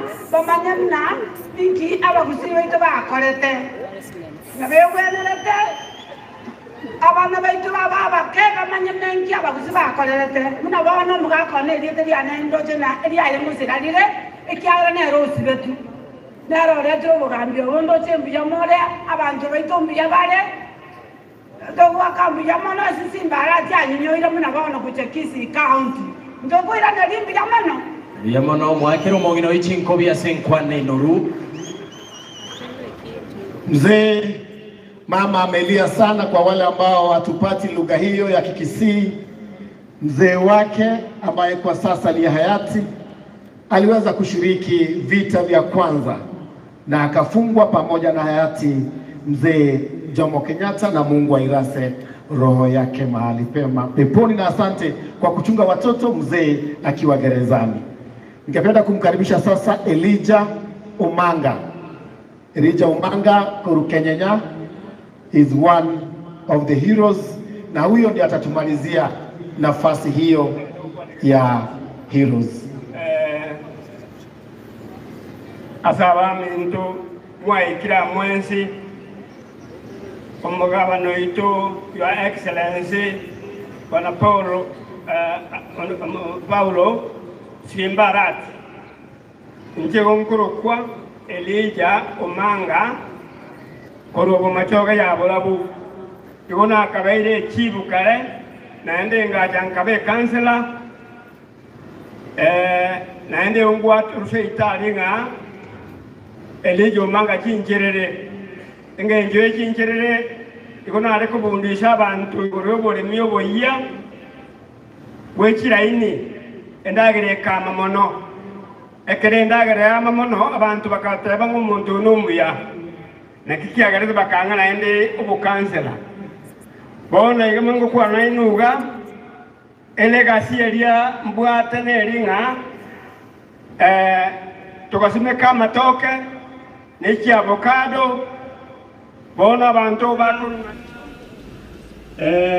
naende ungwa turufe italinga Elijah Omanga chincherere ngenje chincherere ikona ale kubundisha abantu igorobore miyo boya wechiraini endagere kama mono ekere endagere ama mono abantu bakateba ngumuntu numbuya nakikiagareza bakanga naende ubukansela bona igamango kwa nainuga elegasi elia mbwate neringa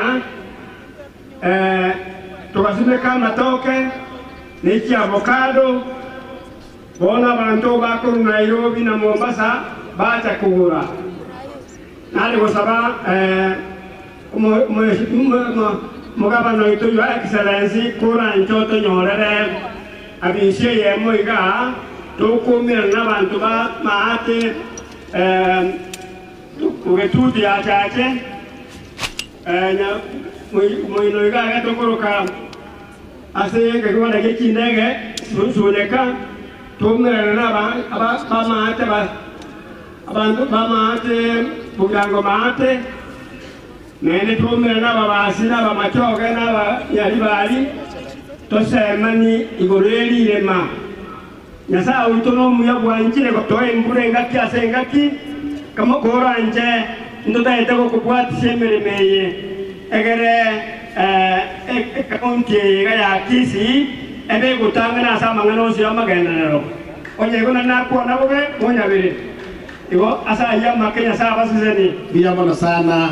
Asante, mpigeni makofi mzee wa busara, mzee wetu Elijah Omanga.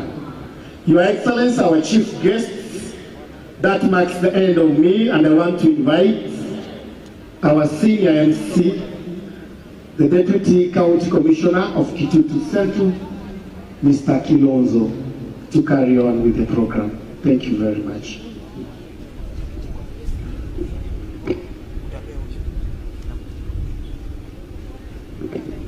Thank you very much MCs wenzangu kwa hicho kipindi kilichotangulia. Asanteni sana.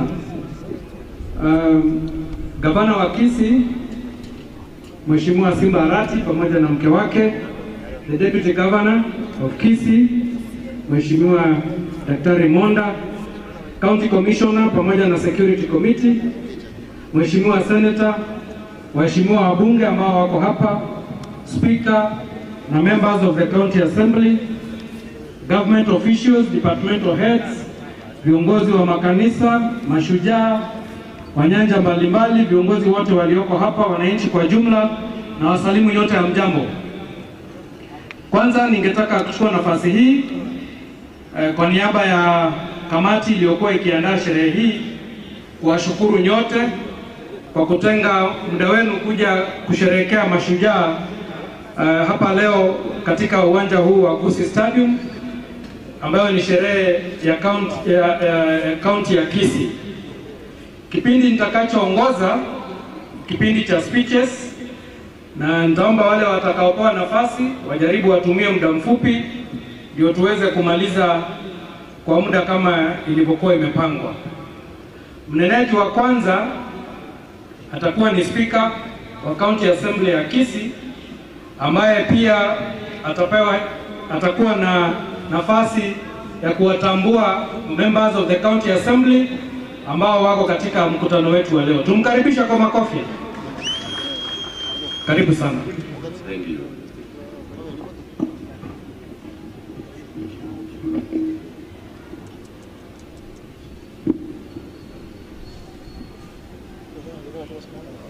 Thank you.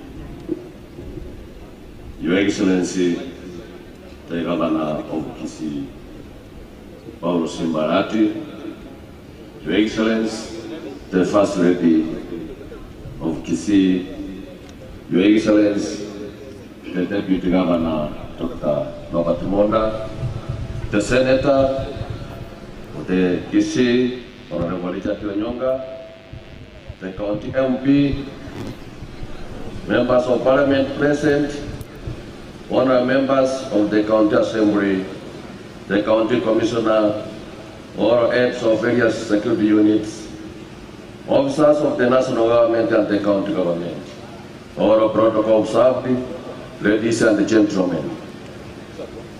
Mine is to recognize the presence of the members of the County Assembly, led by the Majority Leader, Henry Muracha. Wherever you are, you can stand and wave to the cloud, please. Thank you, thank you. I also want to recognize the area MCA, Honorable Wilfred Monyenye. Wherever you are, you can stand and wave to the cloud. Thank you. Your Excellency, the Governor, these honorable members, they are very few because most of them, they have attended these functions at the sub-county levels. Your Excellency, the Governor, at this time, let me take this opportunity to invite His Excellency, the Deputy Governor, to proceed from here to take us to the next level. Sorry, please. Asante sana, Daktari Monda, nitaomba uketi ili tuweze kuingia katika sehemu nyingine. Sorry for that mix up.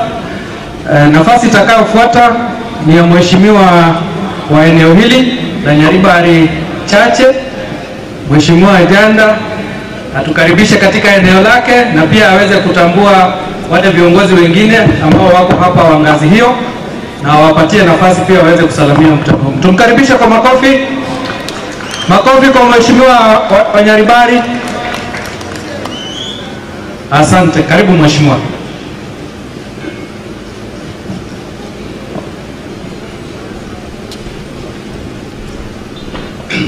Asante sana Bwana DCC. Your Excellency, the Governor of Kisii County, Mheshimiwa Simba Arati, Her Excellency, Madam May Arati, Your Excellency, the Deputy Governor, the Honorable Mheshimiwa Dr. Monda, Mrs. Monda, the County Commissioner, all protocols observed. Mimi kwa majina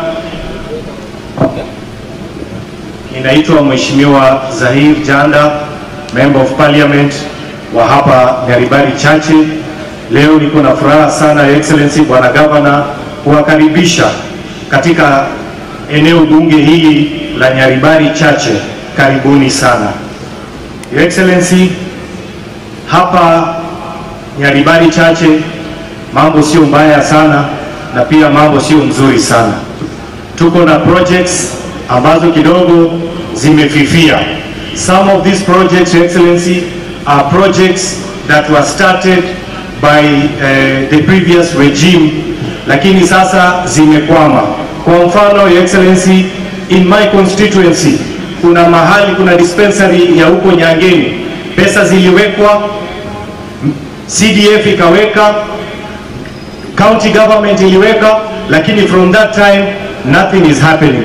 Kwa hivyo ningependa kukuomba, Your Excellency, I will find time, come and give you a more detailed brief together with all the MCAs of Nyaribari Chache ambao niko na wao ambao wako hapa. Tutakuja tukae chini ili tuweze kukueleza shida zetu ambazo tuko nayo. Pia Your Excellency, pale Keumbu has become too congested. So we need to have a master plan, a program, ili tuweze kuinua na tuifanye Keumbu iwe ya municipality ili watu wetu waweze kusaidiwa. Ya mwisho, Your Excellency, you know, despite our political affiliation, mimi mnajua nimetoka katika serikali ama niko katika serikali ya UDA ama Kenya Kwanza, lakini Your Excellency, sisi tuko nyuma yako. We are fully behind you. We support you not because of anything, but we support you because we believe in you. We believe in your leadership, and we know that you mean well for this county. And I know, together with the leaders, Mheshimiwa Nyonka, Dr. Monda na viongozi wabunge wenzangu, under you, we are going to take Gusii to the next level. Ya mwisho, our heroes remind us every day that we are a nation of winners. I take this opportunity, Your Excellency, to wish each and every person in this plenary, in this stadium, a very happy Mashujaa Day. Lastly, Your Excellency, unajua watu wamekuwa wakisema kwamba serikali ya Kenya Kwanza hatujaona mambo yoyote. Lakini I want to ask our fellow citizens, please give us some time. It is only 30 days since we took over government. We are still trying our level best kuhakikisha the economical mess ambayo imekuwa iliwachwa nyuma, serikali hii inaendelea kusafisha, na hivi karibuni maneno itakuwa sawa sawa. With those few remarks, I want to say thank you so much. May the Almighty God bless all of you. Sasa nataka nimkaribishe, kwa sababu ninaona yule ambaye yuko hapa, mheshimiwa mkubwa ambaye ananifuata, ambaye ninamfuata ni seneta wetu Mheshimiwa Richard Momoima Onyonka. Karibu sana seneta wetu wa Gusii County.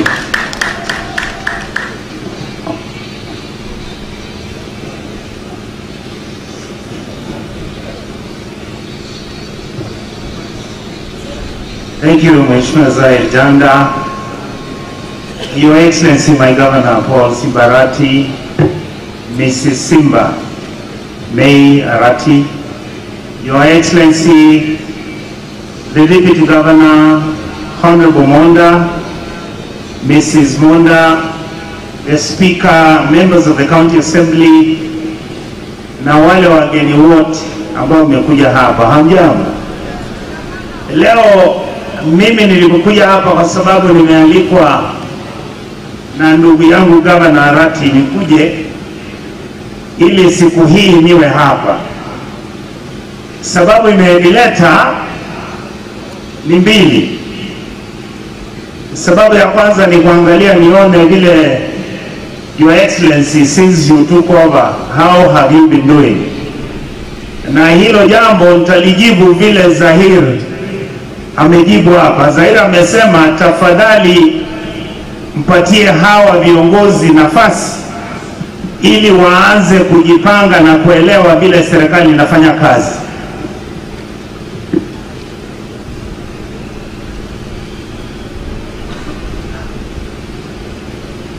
nimeelezwa kabla sijaendelea, ingekuwa vizuri ni introduce the leadership of the house. Kwa hivyo ningeita Mheshimiwa Muracha ukuja hapa, Mheshimiwa Deputy Whip, Mheshimiwa Mbachi na the other leadership mjulikane, alafu ndio taendelea sana. Your Excellency the Governor, all protocol observed, na wasalimu nyote, hamjambo. My name is Muracha Henry, Majority Leader in the Gusii County Assembly. Tunakuhakikishia Governor kuwa biashara yako ikifika kwa nyumba tuko tayari, and we will make sure we give you peace, ufanyie wananchi kazi. Asante. Na watu wangu wa majority, mko wapi? Humu inuke hivi ili muonekane tamani. Asante sana. Thank you so much. Your Excellency, the Governor, Gusii County, Simba Arati, Your Excellency, the First Lady May, my friend Dr. Monda, the Deputy Governor, my friend Richard Onyonka, my Senator and my close relative, Jaid Sanda, my friend here in this town, my Speaker, all the leaders from the Gusii County Assembly, and all wananchi. Happy Mashujaa Day. My name is Dennis Ombachi. I represent the people of Marani, and I'm the leader of minority. I'm here to assure you, for the first time in the last 10 years, I've not attended any function at this level. I go to my local area. But I've come to assure you, Excellency, that we are going to make sure that you realize your vision as a leader who was overwhelmingly elected by the people of this county. We'll support you, Your Excellency. Thank you very much.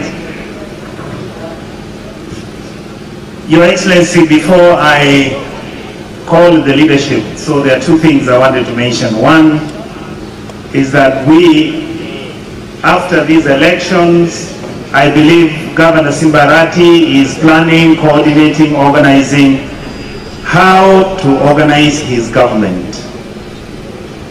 Ningependa kuwauliza watu wetu wa Gusii, tafadhali mpatie gavana muda kidogo ajizoeshe, aanze kujua tabia zenu, aanze kuelewa vile mnavyotaka. Nina uhakika kuwa serikali yake inafikiria vile atakavyobadilisha Gusii County. Jambo la pili, Your Excellency, Gusii County has a lot of heroes.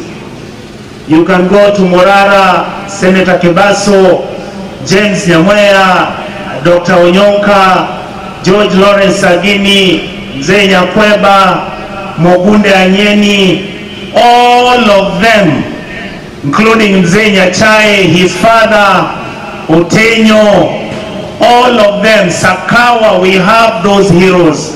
My governor, I want to plead with you that in the coming financial year, please allocate money so that we can do our own museum where we show our own heroes. The second issue, Your Excellency, I want to mention is, you realize how Gusii town is designed. If you look, Governor Arati, you will not see a single name of somebody from Gusii who has been named under all these streets that you see here. Please ask your county assembly to give you the okay, so that then we can begin to name our streets of our heroes. Finally, ningependa kumalizia hivi, Mheshimiwa Governor. Mimi nilienda Nairobi wiki iliyopita.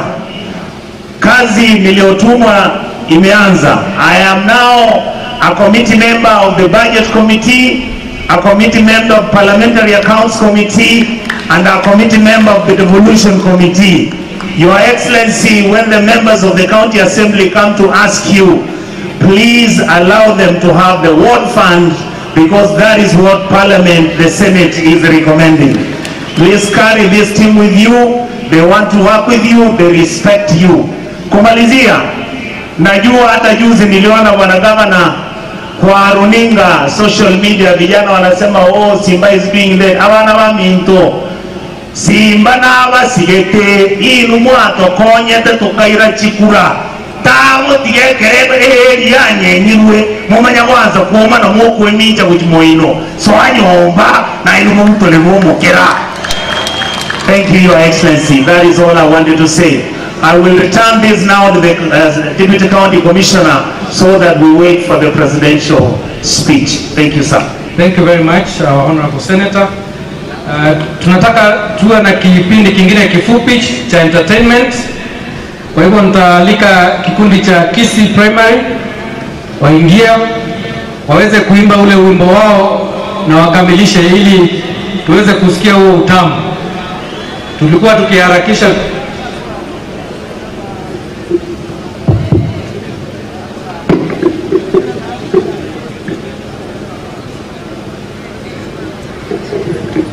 Kuna kitu ambacho nilisahau kusema, Your Excellency, na ningependa kuisema hapa ndio watu wasikafikirie kuwa tulienda tukazungumza kwingine. Tumeamua na tumekuwa tukizungumza. Tumesema kuwa kura ziliisha. Rais wa nchi hii ni Mheshimiwa William Samoei Ruto. Kama rais atakuja Gusii atuulize tufanye kazi na yeye, hatuna shida. Kwa hivyo tungependa kusema kuwa we are ready to work with the government of the day, but we will criticize you and oppose you when it is absolutely necessary, because we are proud to be in the opposition. Thank you, Your Excellency. Asante sana. Nafasi hii nataka niwaachie kikundi cha Gusii Primary ili waweze kutupatia ule wimbo wao. Asante.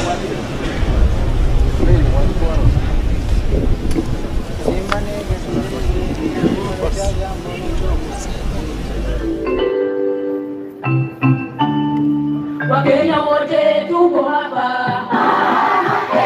tuko hapa kusherehekea,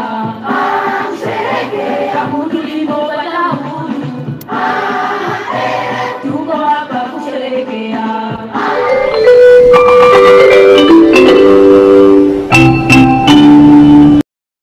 Wakenya wote tuko hapa,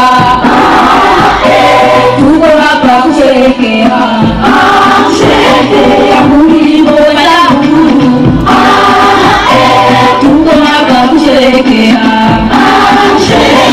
Simba wetu yuko hapa.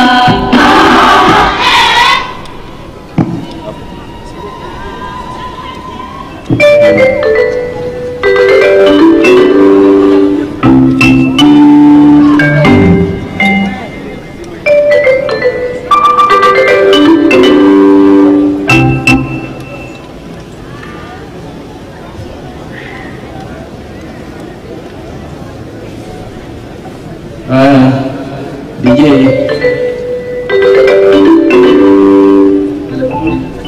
nani anaweza kuwa na kanyaga waya pale chini?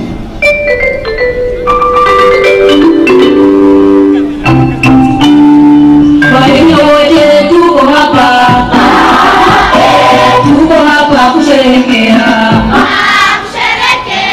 Asante sana, tunashukuru. Naomba tuwape nafasi wajitayarishe, na wanapoendelea kujitayarisha, Your Excellency, tunaomba msamaha. Sharon Bosiburi yuko wapi? Fred, tupe Sharon aweze kuperform Gusii Primary wanapoendelea kujitayarisha kwa sababu ya hitilafu ya mitambo. DJ Sharon iko tayari?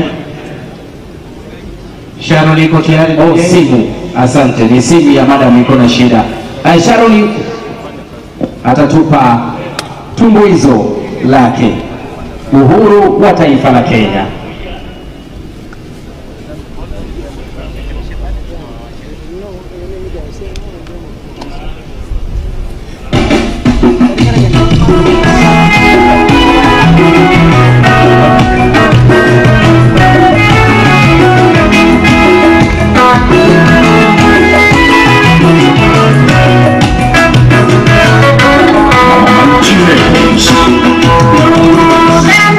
Mimi ninashukuru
Thank you so much.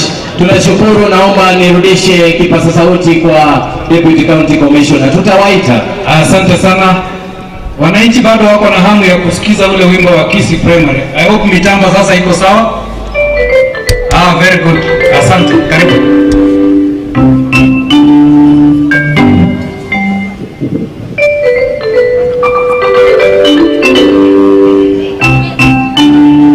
Wakenya wote tuko hapa, tuko hapa kusherehekea, tulipopata uhuru. Tuko hapa kusherehekea, Simba wetu yuko hapa, yuko hapa kusherehekea, Munda wetu yuko hapa, yuko hapa kusherehekea, Commissioner yuko hapa,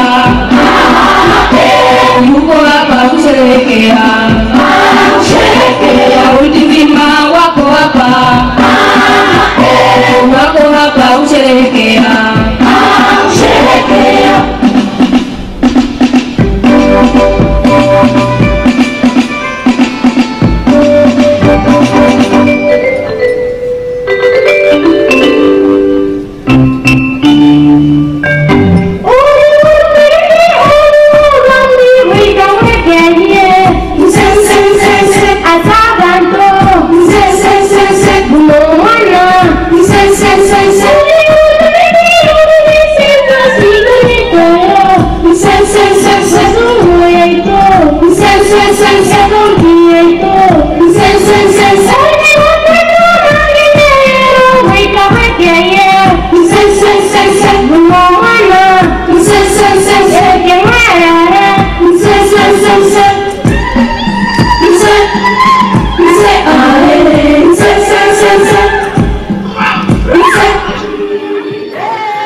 Asante sana kwa hiyo nafasi. Ningetaka sasa kumkaribisha Mheshimiwa Deputy Governor ili aweze kuongea na umati huu na baadaye amwalike Governor kutoa hotuba yake. Tafadhali my colleagues MCs, mumpatie sauti upande huo ili no problem. Asante sana. Karibu Mheshimiwa Deputy Governor.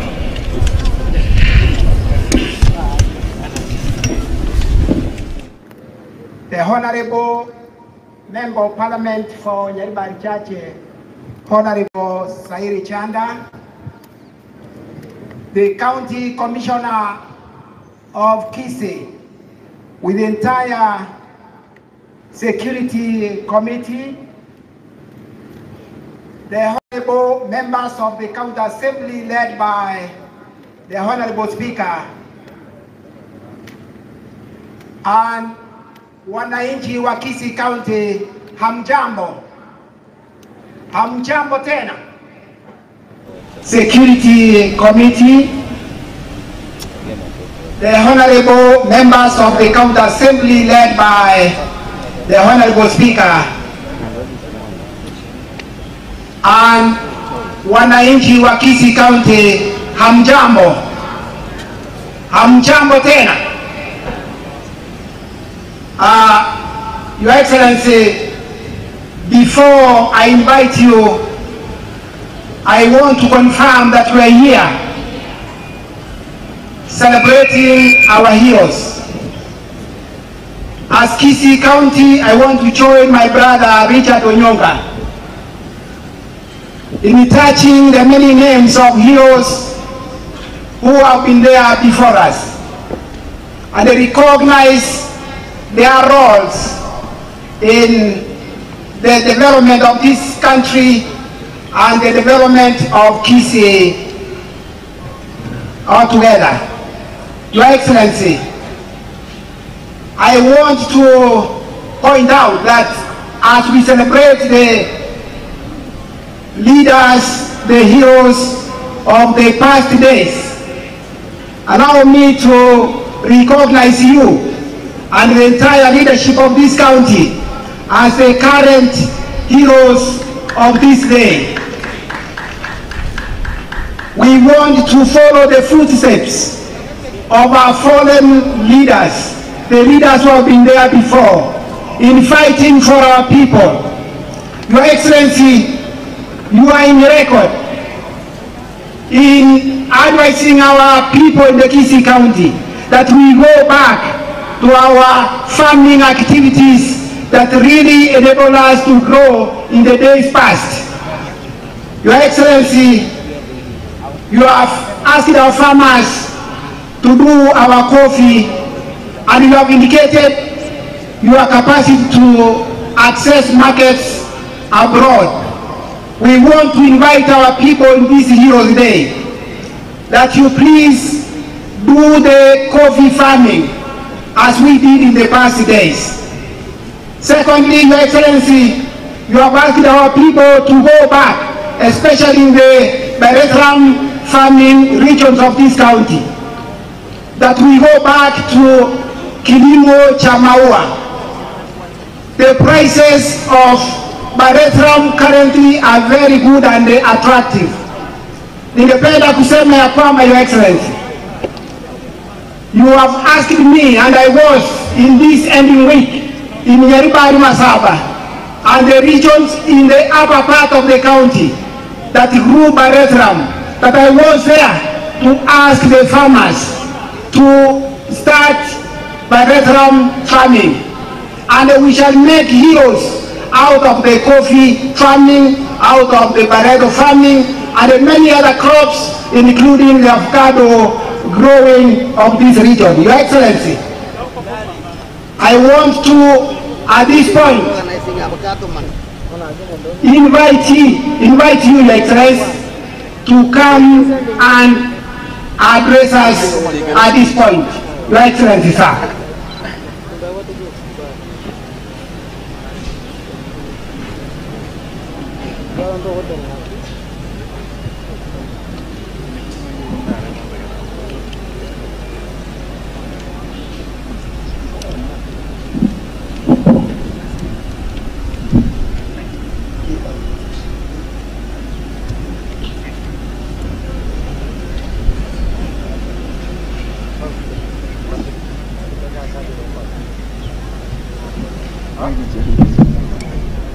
Okay, thank you.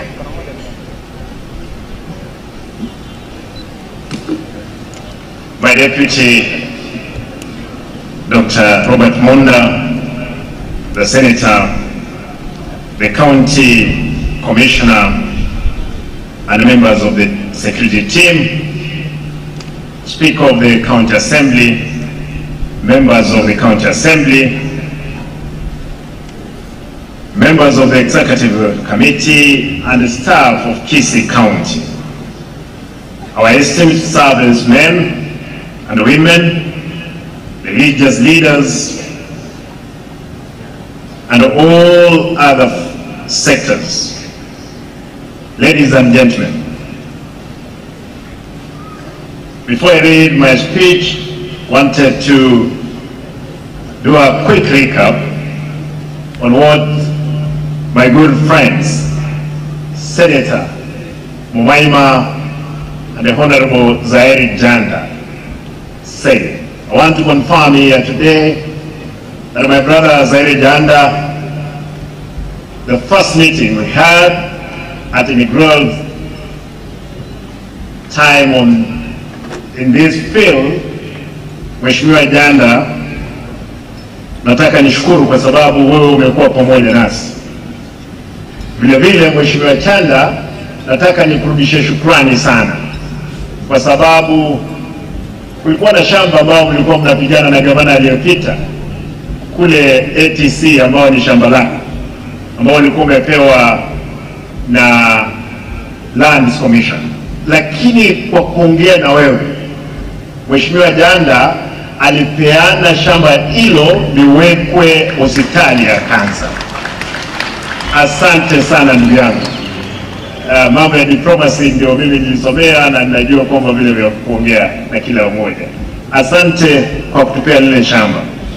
Pili, nataka nitoe shukrani zangu kwa sababu tulikuwa tumeongea na county commissioner kwamba tunahitaji museum yetu hapa, na in the supplementary budget ambayo tutakuwa nayo tutaweka fedha za kuanza museum ile. Nikubalie nisome speech yangu niposa nipeane mwelekeo wananchi watukufu. Ladies and gentlemen, I want to express my great pleasure today as I join my fellow citizens of our county to commemorate this very important day in our national calendar. Mashujaa Day is a day set aside to recognize and commemorate the great heroes and heroines, gallant men and women, both alive and those who have gone before us, whose sacrifice has contributed immensely to the freedom which we enjoy today. Ladies and gentlemen, first, let me take this opportunity to express my gratitude as I join you in the marking of Mashujaa Day, an important day in our national calendar. Gusii County is featured prominently on the Kenya map as one of the regions that have been and continue to be home to national heroes. It is from this region that senior provincial administrators such as Musta Nyandusi, Awen Kingoina Gichana, Zakaria Ngwenyi Ooga, Asha Onyego, among others, who in the past served our great nation as senior chiefs, have hailed from. Our political leaders, who among them, Simba Chai, George Anyona, Sakari Onyonka, among others, will forever be remembered for their diligent service to our county and the country. I salute them. Ladies and gentlemen,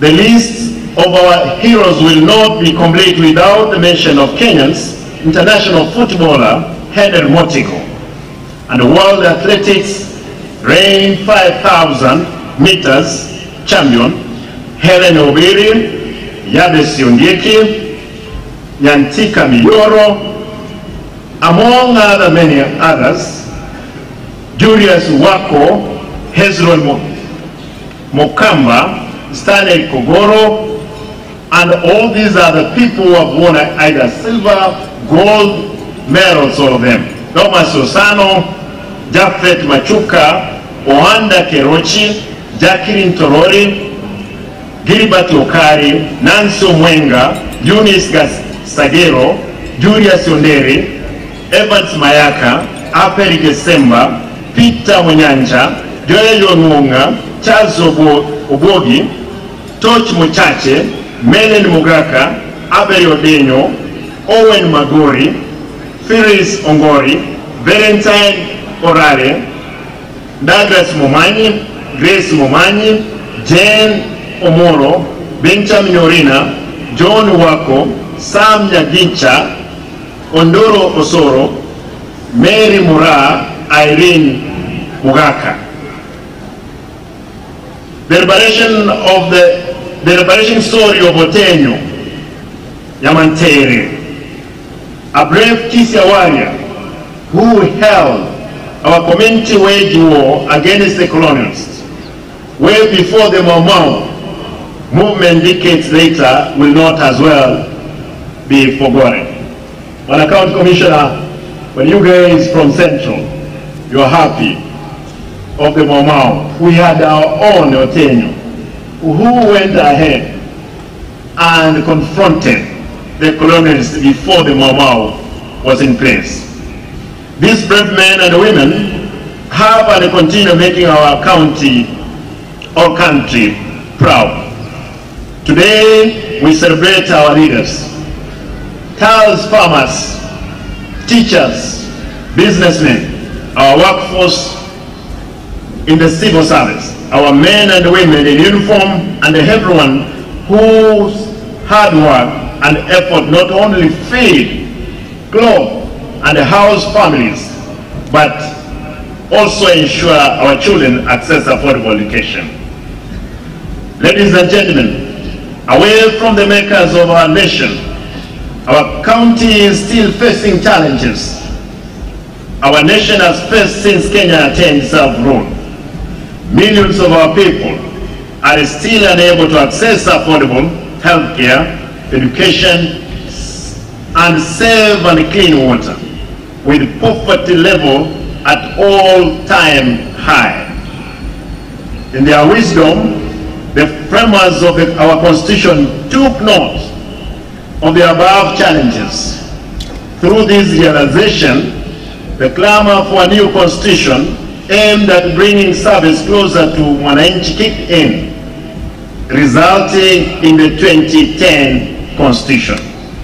Ladies and gentlemen, today's gathering has been possible by the 2010 Constitution, which has enabled it to devolve crucial government functions that now allow our people to engage in a nation building while sharing the national cake. Close to 2 months ago, during our inauguration as the second county administration, we informed the nation we had inherited a run-down county, one built on cronyism and personal connections at the expense of development and service delivery. Ladies and gentlemen, in the past month, my administration commissioned an audit on the human resource capacity of our county. The audit revealed glaring gaps that now calls for strengthening our payroll system and a close scrutiny of the county's human resource infrastructure. We cannot continue running a county where cartels are running multiple payments accounts. Staff have different national identity cards that do not match their tax pins. In one case, one ID numbers produced 192 PIN numbers. That shows how our state of resource in the human resource management is. Not staff continue drawing salaries without the request qualification, among other shocking findings. Ladies and gentlemen, the cancer of corruption has not only affected the county's human resource department, but has spread its tentacles to the procurement sector of our administration. The county government is facing pending bills running into billions of shillings, with some of the payment questionable and an outright attempt to steal from the taxpayer. My administration has flagged 67 payment claims submitted for payment after discovering they were all ghost roads construction works. To this end, I have instructed the setting up of a pending bill committee to interrogate all pending payments. I wish to assure contractors and the suppliers that those who have engaged in genuine work shall be paid, but for those who have not shall not be paid and must be subjected to the law. Ladies and gentlemen, my administration has commenced internal administrative action to rectify these anomalies, lining with national government directives to all 47 counties that called for strengthening county payroll systems. I've started in the past. This is not a witch hunt, but a deliberate step towards ensuring we have in place an efficient county service. Ladies and gentlemen, we made a convent with our people during our grilling campaign. We assured our people that we will not only keep the covenant, but see to it that the pillars of covenant is anchored on, namely devolution, governance, wealth creation, sustainable environmental conservation, and social development, enablers and ICT stand. As we settle into office, my administration has made a deliberate effort to align the county integrated development plan to mirror the 5 pillars in our manifesto. Ladies and gentlemen, my administration promised to bring order to border sector, and I know there are murmurs about the speed at which this is taking place for our borders operators to realize meaningful dividends from their business. We must restore order, restoring sanity to this sector and weeding out rogue elements hell-bent on tarnishing this sector's good name. We must do it. There are political elements I know inciting borders operators by exploiting their unmeant grievances. My administration is keenly paying attention to this act of lawlessness. No effort will be spared in exposing those out to fund chaos and protecting the border sector from selfish political schemes. I did promise, as my brother indicated earlier, indeed, and I want to reiterate what Sagero sang, that borders and I'll make it possible for our young people engaged in that meaningful business. Ladies and gentlemen, we are keen to leverage on agriculture sector, which is a key driver of our economy, and make it an ultimate means to employment, wealth creation, and food security. Our focus as a government is to build the local economy by encouraging investment in value addition and cash crop farming, making available agricultural subsidies and agricultural extension services, all aimed at improving the quality of our agricultural production.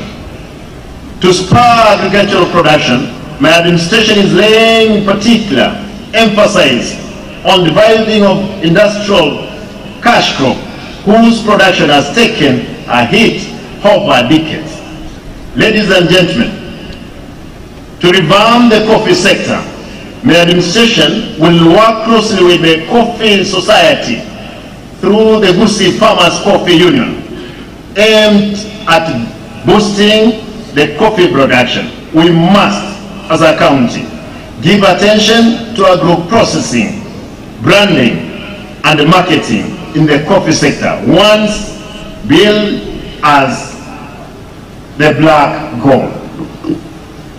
Ladies and gentlemen, as you may be aware, Gusii County in the past been hailed as a leading private county, which my deputy mentioned earlier.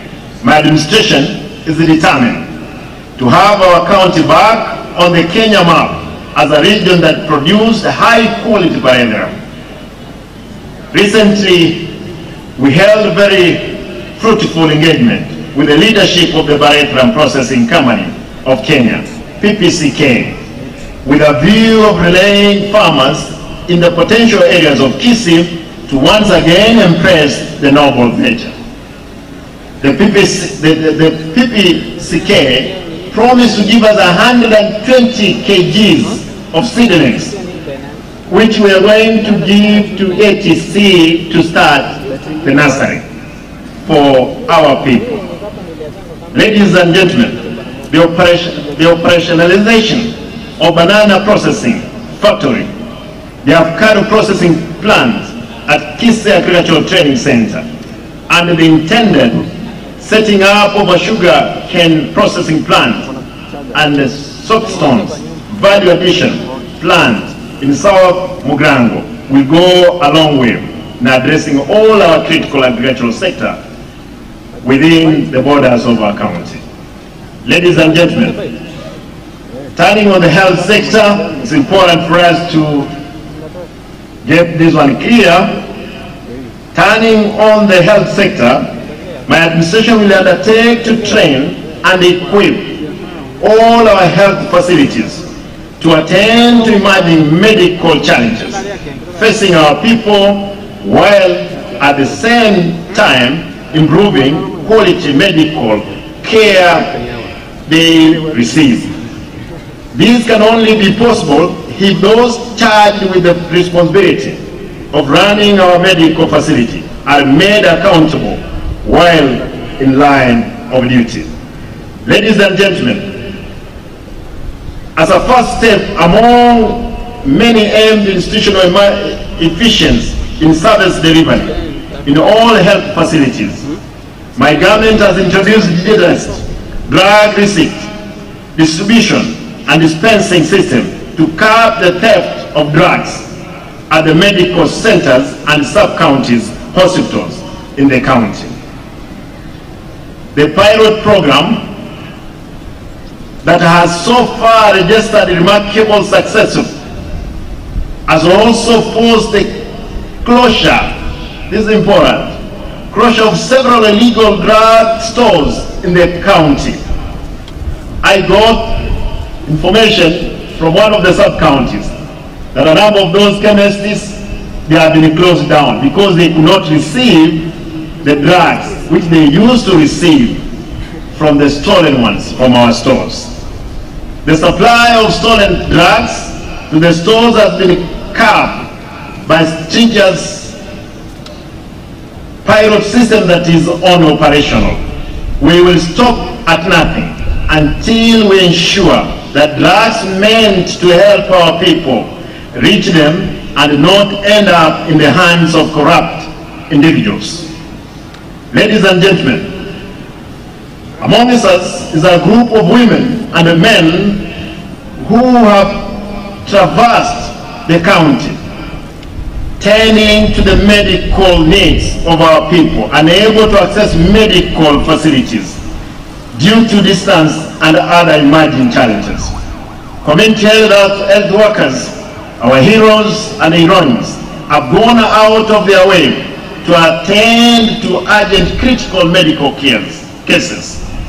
My administration pledged to have this team placed on a stipend and incorporated into our medical care system in the long run. I wish to announce that starting November, the group of brave and selfless heroes and heroines will access a stipend to enable them to discharge their duty efficiently. Ladies and gentlemen, our county faces an immediate and pressing challenge of clean and affordable water supply system. I recently sanctioned the management of the Gusii Water and Sanitation Company, WASCO Board of Directors, who are with us here today. I wish to call upon the water management body to urgently exploit and address the acute shortage of water supply by ensuring resumption of water supply to residents of Gusii municipality and its environment. Ladies and gentlemen, their challenges in the water sector have been characterized by infighting among the members of the Water Management Board. Only last year, the county government of Gusii missed out on the 2 billion grant as the members of the Water Management Board, WASCO, fought over party of 91 million of COVID money. These men and women were busy fighting for 91 million. When the grant came in, this money was diverted to a neighboring county. A sad story, but I'm happy that we have restored order in WASCO to deliver. We are weighing, I know, we have around 120 million, which money if we don't utilize by the end of the month will go back to the fund. I've spoken to my counterparts in Nyamira. We have agreed. As long as you come up with a proper budget of the spending of 120 million, we will release those monies before the end of the month so that our people, they are connected to water. I'm happy to report that the wars have ended and the Water Management Board has gotten down to business. I wish to call upon the residents of Gusii County to take advantage of water connection program to be rolled out in November to apply for water connections services as we rush to have more people connected to the piped water supply. Ladies and gentlemen, my government will undertake, among other interventions, the construction of an additional of 35 kilometers distribution piped water. Additional areas of Suneka, Yamataro, Matongo, and Kyogoro. The residents of Iyabe, Nyaguta, Nyabioto, Motonto, Kerina, Mogumo, Igunga, Gesonso, Mosocho, Jogo, Mwembe, Nyakoe, Egisa, Minyinkwa, and Mubaracho are also set to benefit from this project. My administration pledged to not only to improve our overall education standards as county, but also to ensure the quality of education we offer our children meets the demands of the job market. In this report, my administration has rolled out bursary program for needy students, but bright in all our wards. The kitty of 3 million per ward will see the numbers of families seeking education funding a break from the past. My administration will work closely with the elected leaders of the county assembly, county education administrators, and the residents who will now sit in the education committee to ensure fair distribution of the resources. In my supplementary submission to the assembly, I intend to bring up this sharing of 3 million for every ward, members of the county assembly, so that this money can help our people. And please, we help them. Leave the roads to me, I'll do them. For the bursary, you guys, you must help me to sort out, because there are many children at home who are not going to school. Ladies and gentlemen, turning the pressing issue of street actions that continue to be of concern of my administration, my government will embark on a rehabilitation program for the street families by first renovating rehabilitation centers domiciled in the county before relocating the family there. Rehabilitation efforts will include training the street families and equipping them with skills and tools to enable them to engage in a meaningful income-generating business venture. Ladies and gentlemen, waste management and a functioning sewer system remains one of our biggest challenges as a county. The relocation of the ongoing Nyambera dam site is one of the many steps to address the thorny waste management issue. In the next 2 months, the administration will transform the Nyambera dam site into an educational park. as our county moves towards creating more recreational spaces for our people. That's the only way we can attain the status of a city. We must open all roads which have been encroached, all spaces which have been grabbed. We'll reclaim them for us to start looking into forward many other steps that we'll make. We cannot address the matter of water and sanitation without addressing the water towers. Our forest cover continue to play a significant role in the water ecosystem and must be protected. My administrations are alarmed by encroachment cases in our forest and riparian land. To protect these natural resources, my administration wishes to ask those who have encroached on the spaces or the forest land to vacate and allow its restoration. This is non-negotiable. We shall seek to involve community around the forest, land, and environmental protection and conservation. In conclusion, the task ahead of us of turning around the economic fortunes of our people is not only enormous but challenging. Paramount is the support from our development partners, national government, and other key stakeholders. My administration will rely on to you actualize our service delivery and development agenda. As my administration aims at finishing the construction works in this stadium by setting aside the 6 million for the completion, I wish to inform the general public that my administration is willing to work closely with the national government and all other county government for our county to realize the Kenyan dream. Back to this field, I want to tell you, the people who are working in this field, people who are working on this track, they are dexterous.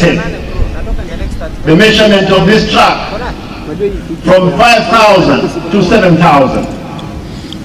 Until the other day when I asked the people who are helping, they did measurement for this field, this track. They found it is 5,000 square running meters, not 7,000. And I've asked the QS to revise because they wanted to eat from the 2,000 extra square meters they had added. The field, it had been projected to take 100 million. But out of the constructions and the constructions of their documents, we have found that it will take only 36 million on the remaining retainer wall.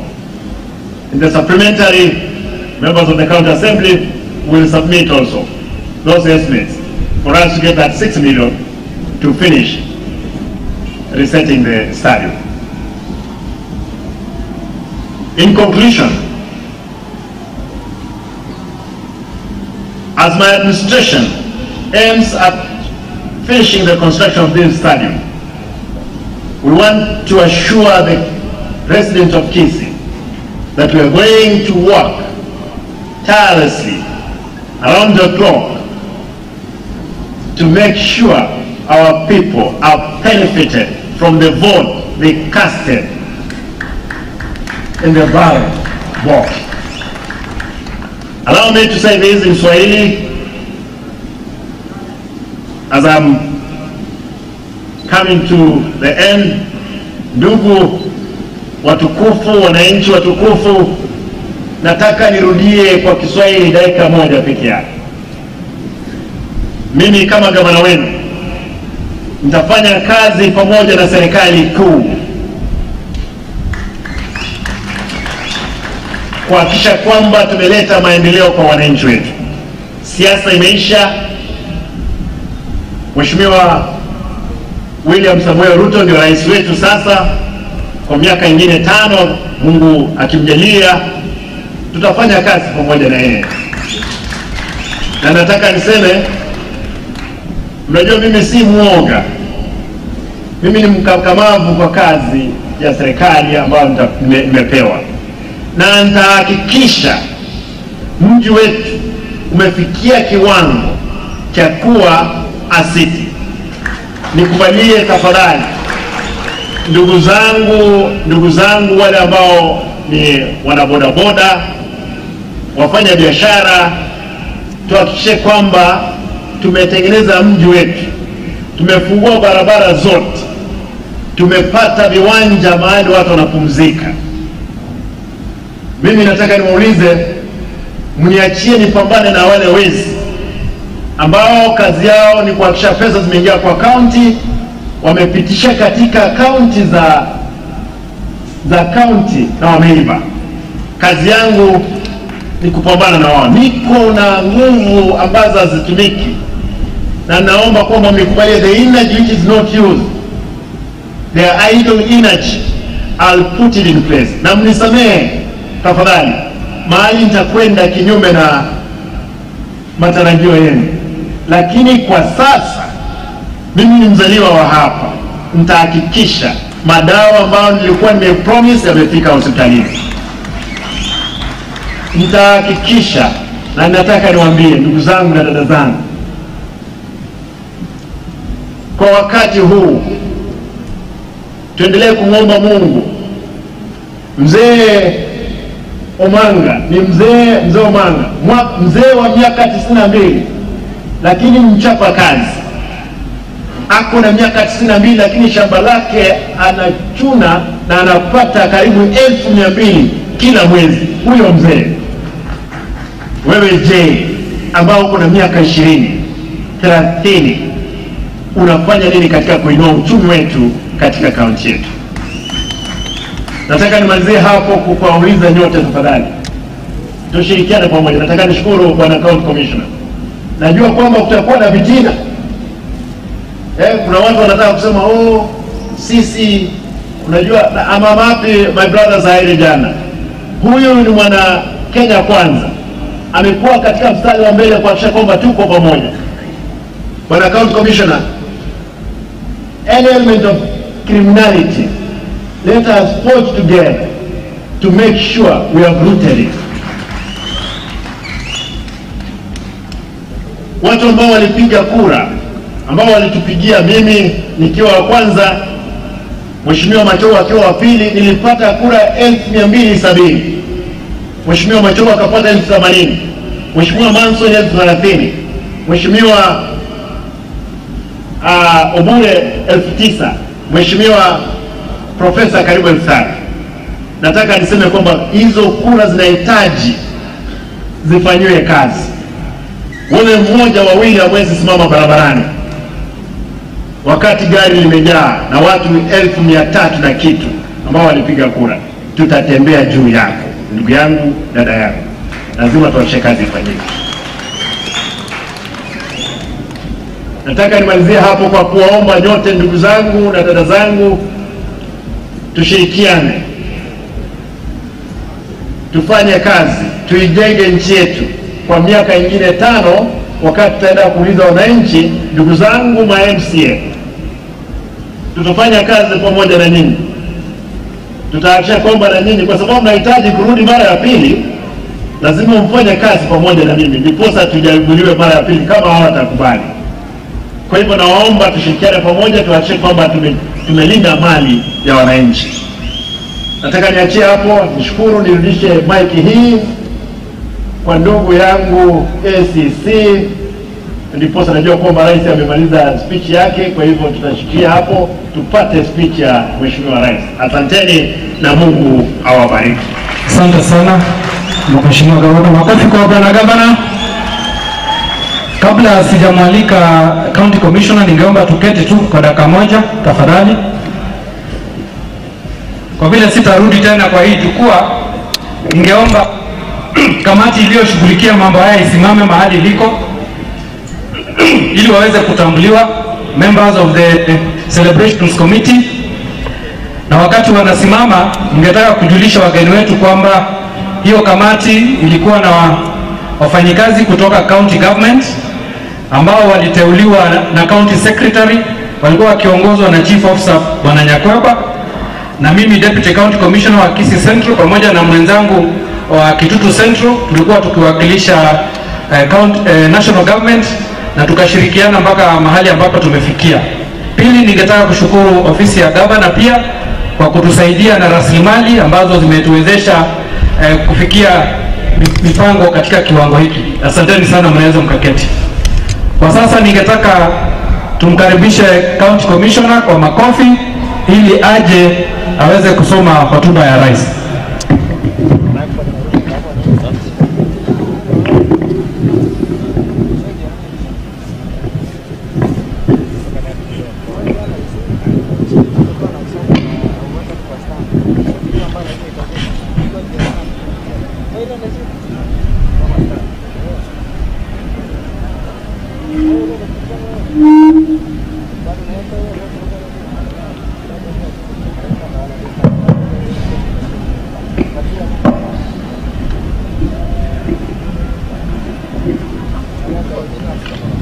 Thank you, MC.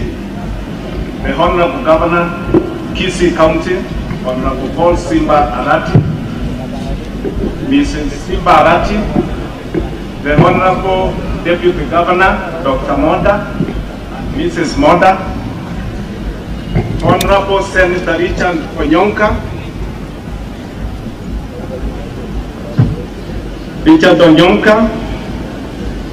the Senator Gusii County, the MP Nyaribari Chache, Honorable Zahir Jada, the Speaker of Gusii Gusii County Assembly, Honorable Nyanumba, the Rangers leaders present, officers from the national government and officers from the national government and all elected members of the National Assembly na wananchi watukufu. Hamjambo. Hamjambo tena. Ningependa nichukue nafasi hii niweze kusoma hotuba ya rais wakati wa kuadhimisha sikukuu ya Mashujaa Day hivi leo. Alafu kisha baadaye labda nitaweza kusema mawili matatu kuhusiana na kaunti yetu. It is now my honor and pleasure to read the presidential speech. National address by His Excellency Honorable William Samoei Ruto, PhD, CDH, President of the Republic of Kenya and Commander-in-Chief of the Defense Forces on the occasion of Mashujaa Day celebrations held on Thursday, the 20th October 2022 at Uhuru Gardens, Nairobi. Mobilizing transformational patriotism and value-driven heroism for the well-being of the citizens of Kenya. I am tremendously privileged to join Kenyans and our visitors today as we commemorate the 59th anniversary of Mashujaa Day. It is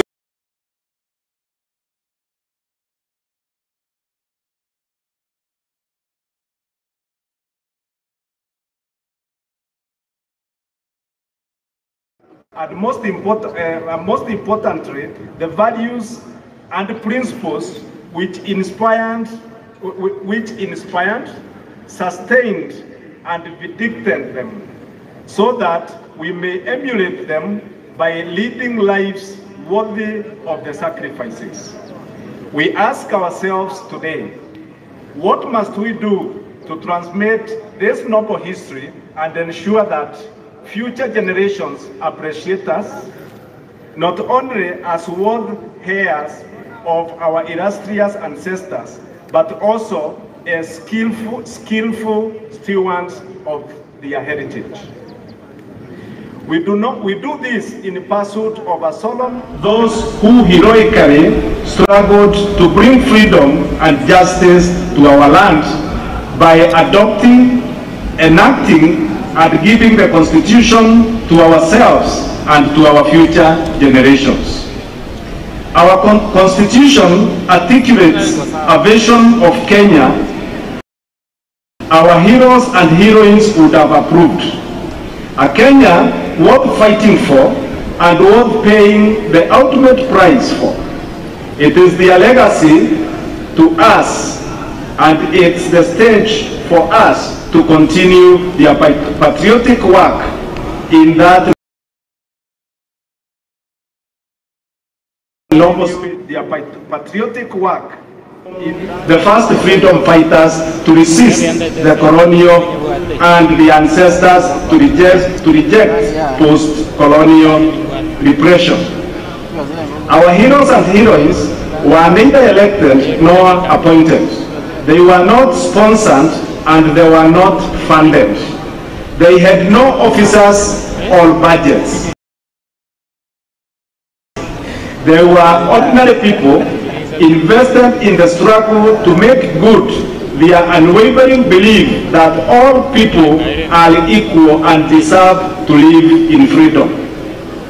People of all walks of life, subsistence farmers and traders, clerks and former soldiers, teachers and their learners, preachers and their congregants, drivers, cooks, farm workers, ran away to the forest, armed with nothing but the conviction that a more just way of life is possible and that it is worth fighting for.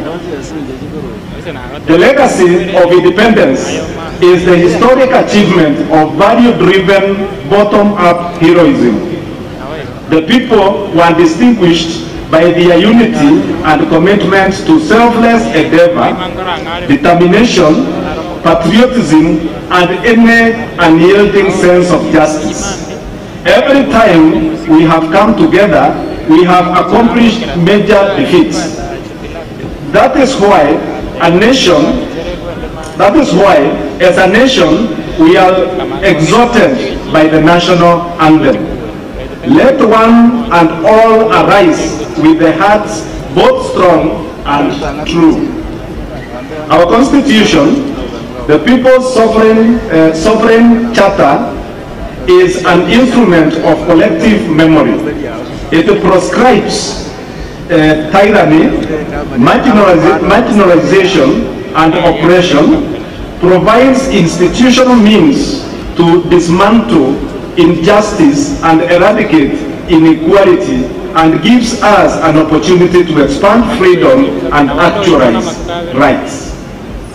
It also defines human well-being to be the reason for individual and collective action, as well as objects of totality of the nation, of the national enterprise. We are united in common endeavor with those who came before us and did so much for our country.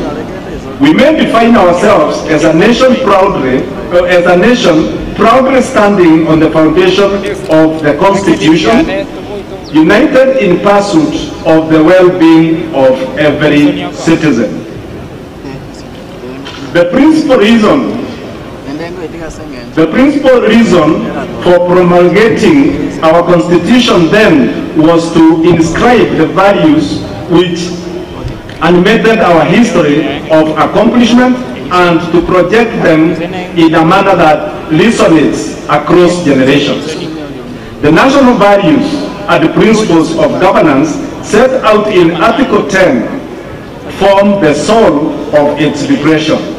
They define the parameters of patriotism, exemplary service, selfless sacrifice, and profile us in terms of who we are and who we ought to be, individually and as a nation.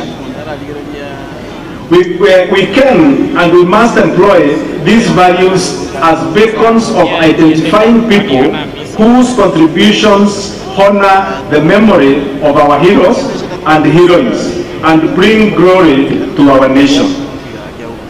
It is time to direct our focus on the work that each one of us does to understand how we contribute to our individual well-being, as well as that of our communities and nation.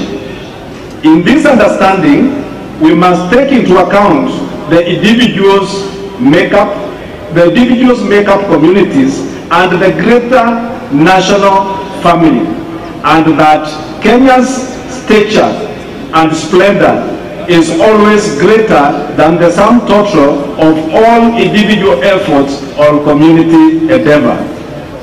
Similarly, our national capacity determines the extent of opportunities all Kenyans have to pursue and attain their aspirations.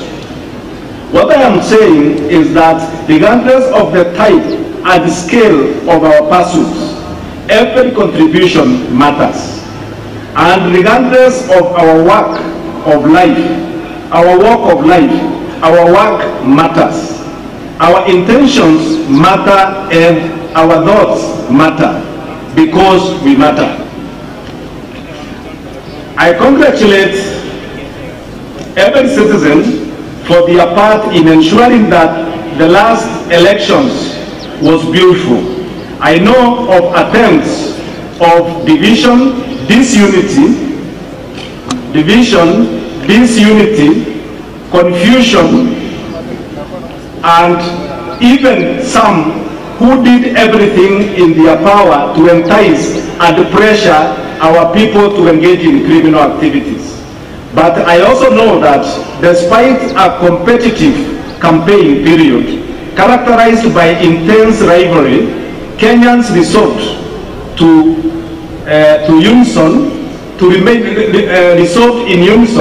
remain peaceful, united, and compassionate.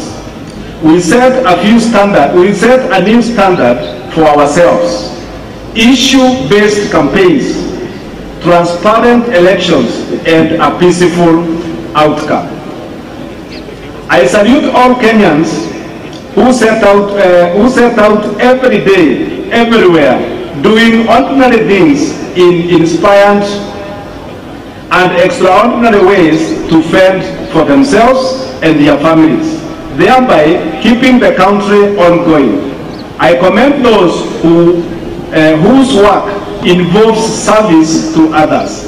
I celebrate those who volunteer and give expecting nothing in return, yet serve selflessly. From the farmers who feed our nation to the drivers who connect all parts of our country by conveying people and goods, educators who impart knowledge to our infants in kindergartens, children in school and youth in tertiary institutions, medical staff in wards, in the field and training institutions, workers in quarries and construction sites, artisans in their small sheds and in large workshops, traders on the side streets, in rural and urban markets, all the way to Nairobi Securities Exchange, professionals who give their best in every sector of national endeavor, and our men and women in uniform whose bravery and commitment continue to set the gold standard for sterling devotion to our flag. This nation salutes your service and celebrates your contribution. These are real acts of heroism. Because of the contribution to Kenyans everywhere, our country continues to make great strides towards socio-economic transformation, shared prosperity, and enhanced well-being for our people. In the East and Horn of Africa regions, the larger African continent, and globally, this nation expresses our values with greater clarity, and state projects our aspirations more emphatically. It is now time to lay the foundation for our future agriculture and the rich sector of the economic transformation of our country. is the place to start, owing to its potential for high and quick returns on investment. But the situation in the country is wanting, and we have a severe food shortage as a result of a prolonged drought in Kenya and the larger Horn of Africa region, the worst in nearly half a century, with 3 years of failed rain. Coupled with this are the extremely high global fertilizer prices. Our government initial intervention to mitigate the challenges have been to step up food supply in northern Kenya and other regions and ensure better coordination between government and development partners.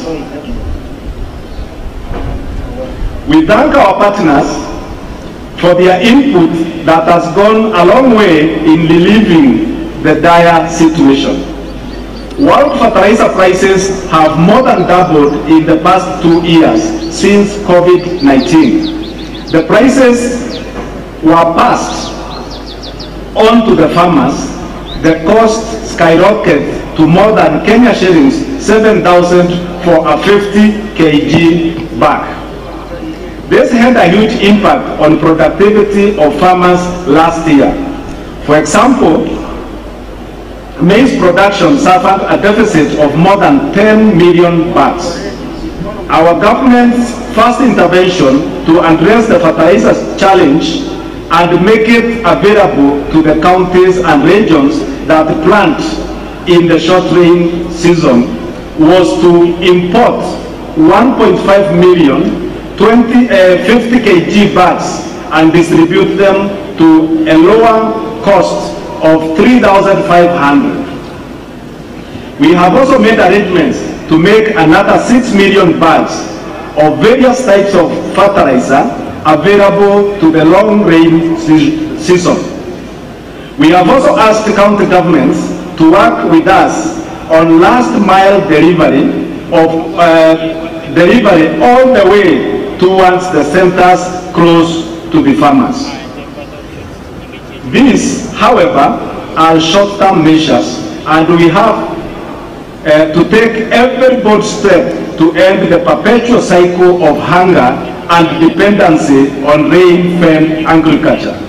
We must eradicate hunger in our country in the shortest time possible. To do this, we have the following plans.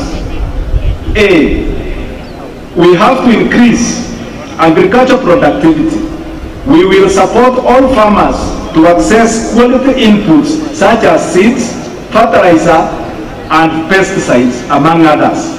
We will also ensure that our farmers have access to extension services in order to improve farming skills.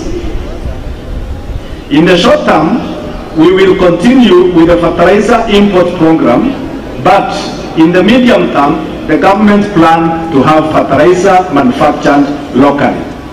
Number 2, on seeds, our government will work with local research institutions and both the public and private sector to scale up seed multiplication for all crops. 3, however, irrigation is the ultimate solution in guaranteeing food security. In 2017, the government set out to build 57 dams to harness water for irrigation and domestic use. Many did not even start, while the few that did are incomplete. The huge capital outlay required for dam construction in the context of competing budgetary priorities poses a huge challenge to this program. 4, to address this challenge, we have resolved to seek investments through public-private partnership and thus be able to build as many dams as possible. The government will then enter into water purchase agreement with the developers.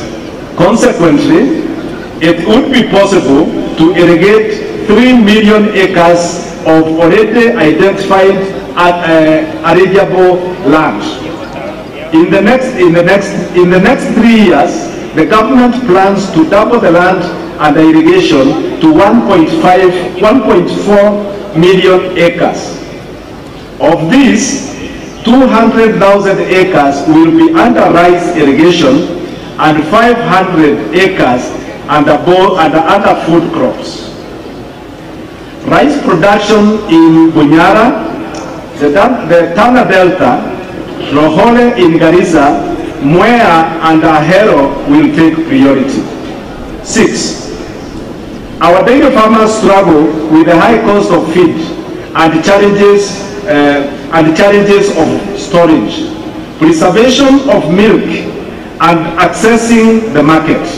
To assure them that they are on our priority list, we have taken immediate steps to reinstate the milk coolers program, and distribution of 650 coolers will resume shortly.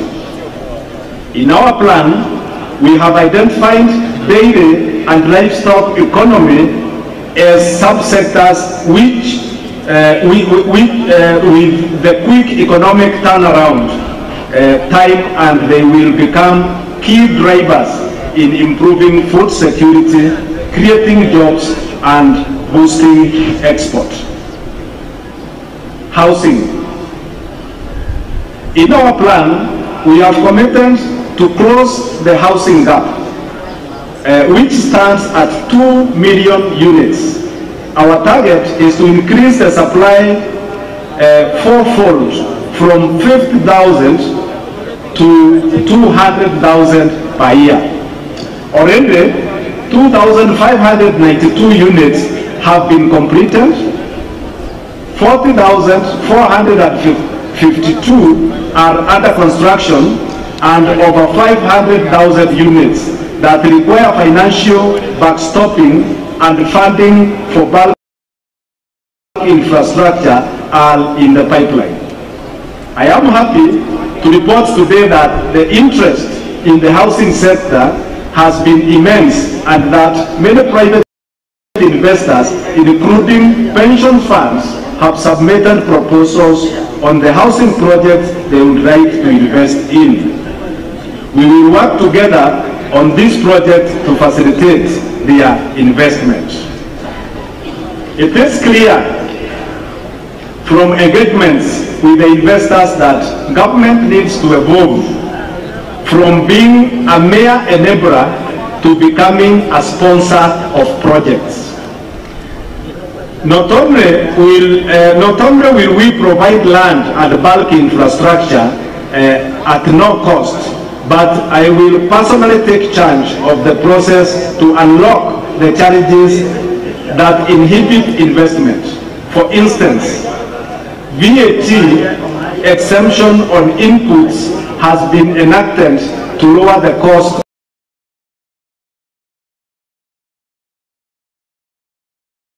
applications for VAT refunds. As a result, has been curtailed by delays in approving applications for VAT refunds. As a result, developers pay VAT, but the cost saving is not enjoyed by the end buyers. Government will resolve such issues with the urgency required. Let me emphasize that the housing agenda is not just about 4 walls and a roof. The demand for affordable housing is an opportunity to create jobs and stimulate economy. Our manufacturing sector, which already supplies many products in the construction industry, will have expanded business opportunities. Other housing inputs such as doors, windows, gates, and hinges will be made by our Juakali industry. We are designing the program in a way that will upgrade and support Juakali by linking it with the technical and vocational education institutions. In the end, we expect enterprises that build housing products to emerge or expand, creating jobs and wealth for hustlers, making our housing plan truly transformational from the bottom up. We want to create the experience of hardworking Kenyans like John Ochieng, who is present as one of my guests today.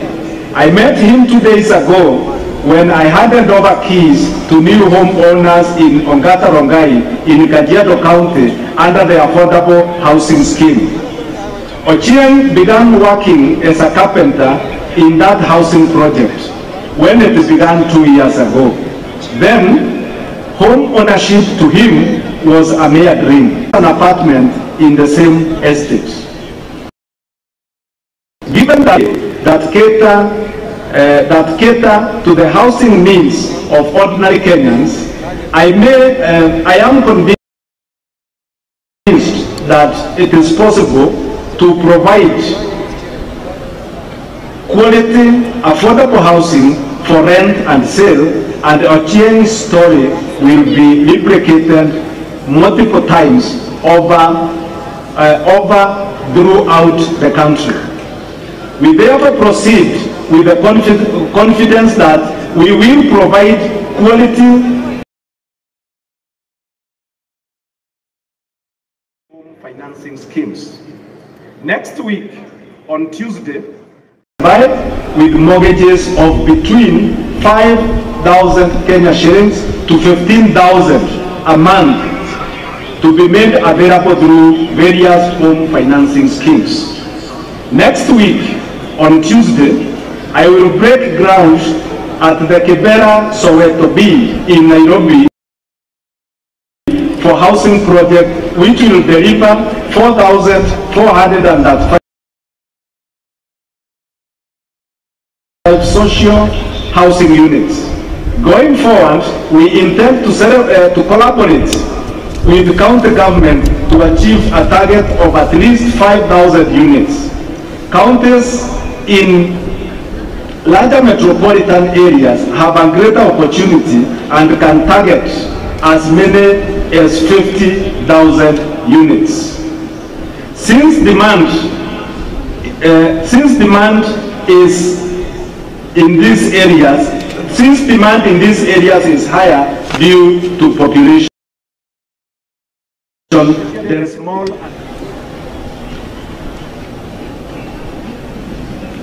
micro, small, medium enterprises. Access to credit is a stimulant that invigorates the economy. However, high interest rates crowd out the private sector and especially the small and medium enterprises. Our pledges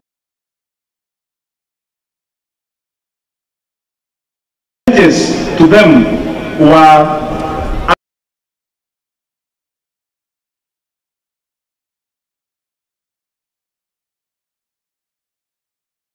at the heart of the Kenya Kwanza election campaign. Already, hustlers' expectations are very high across the country on our promise to provide a fund that will offer affordable credit to those at the bottom of the pyramid. We are aware that the most significant question in the streets, border parking lots, and fresh produce markets is, when will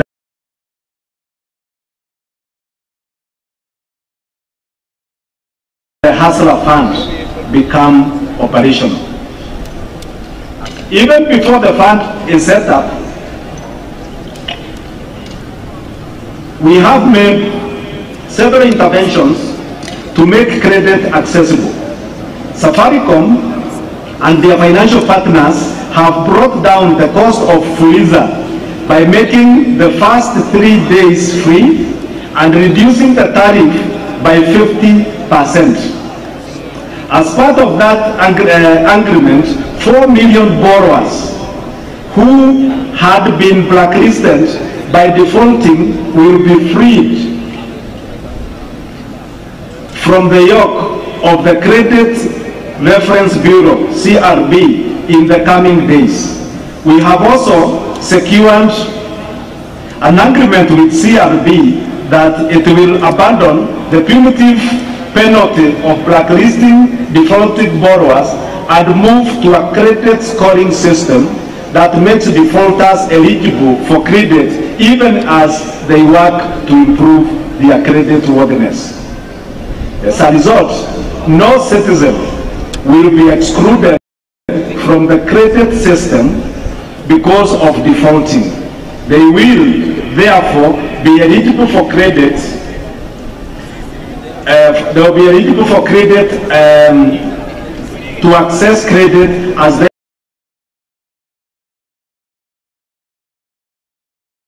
they work their way out in the paying their debts.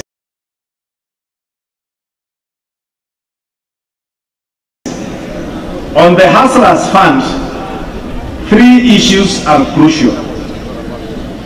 Some credit products will be available to small business on Digit 22.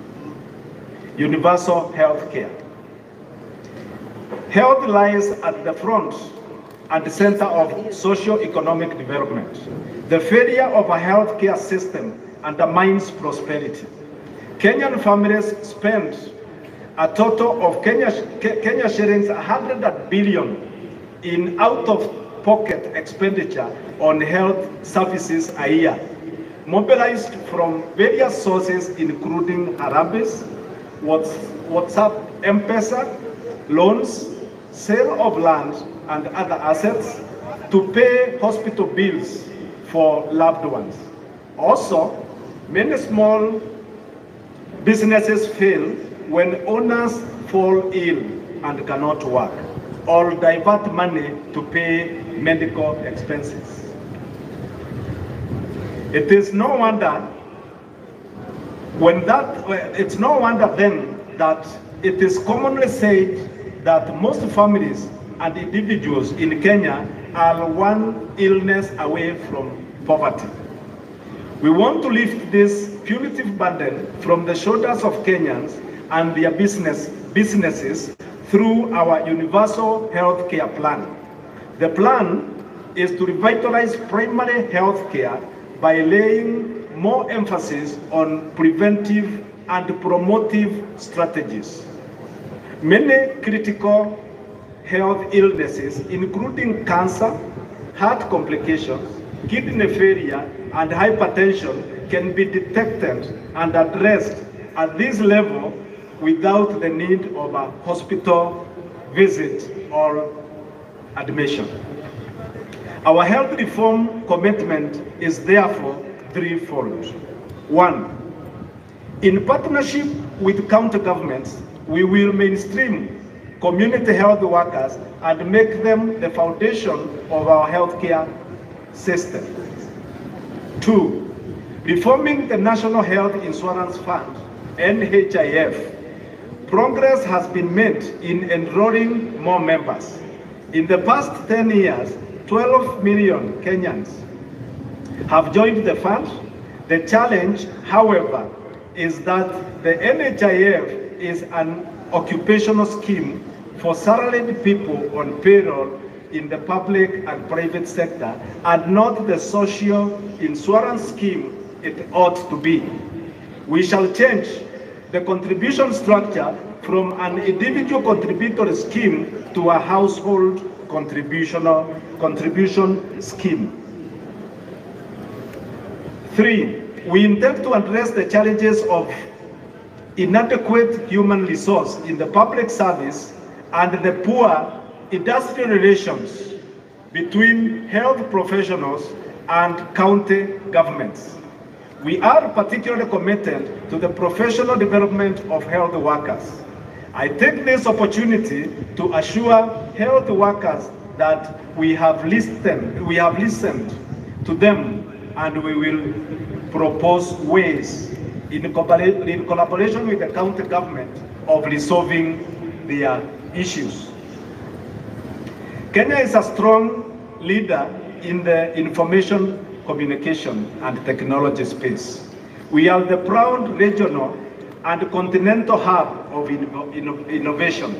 We have the appropriate policy framework, constitutionally protected freedoms of expression, media, information, and communication to dominate the creative arts and entertainment arena.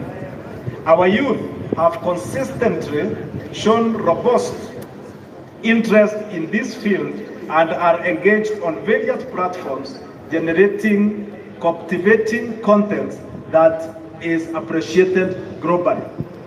There is tremendous potential for our country to become a global leader, employ hundreds of thousands of young people, and generate immense wealth if we facilitate the youth people to plug into the global digital economy. To achieve these purposes, the government is committed to invest in digital superhighway and the creative economy, which will be enablers of transformation, productivity, and overall competitiveness. Over the next 5 years, the government will ensure universal broadband availability by hastening the rollout of creativity throughout the country. The laying out of additional 100,000 kilometers of national fiber optic network is expected to deliver this target.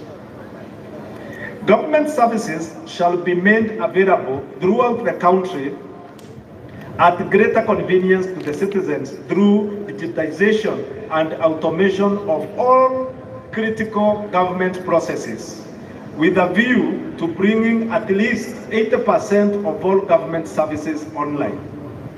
Moreover, to bring more Kenyans, especially the young, online for business, learning, entertainment, and socialization, the government intends to take measures to bring down the cost of calls and data.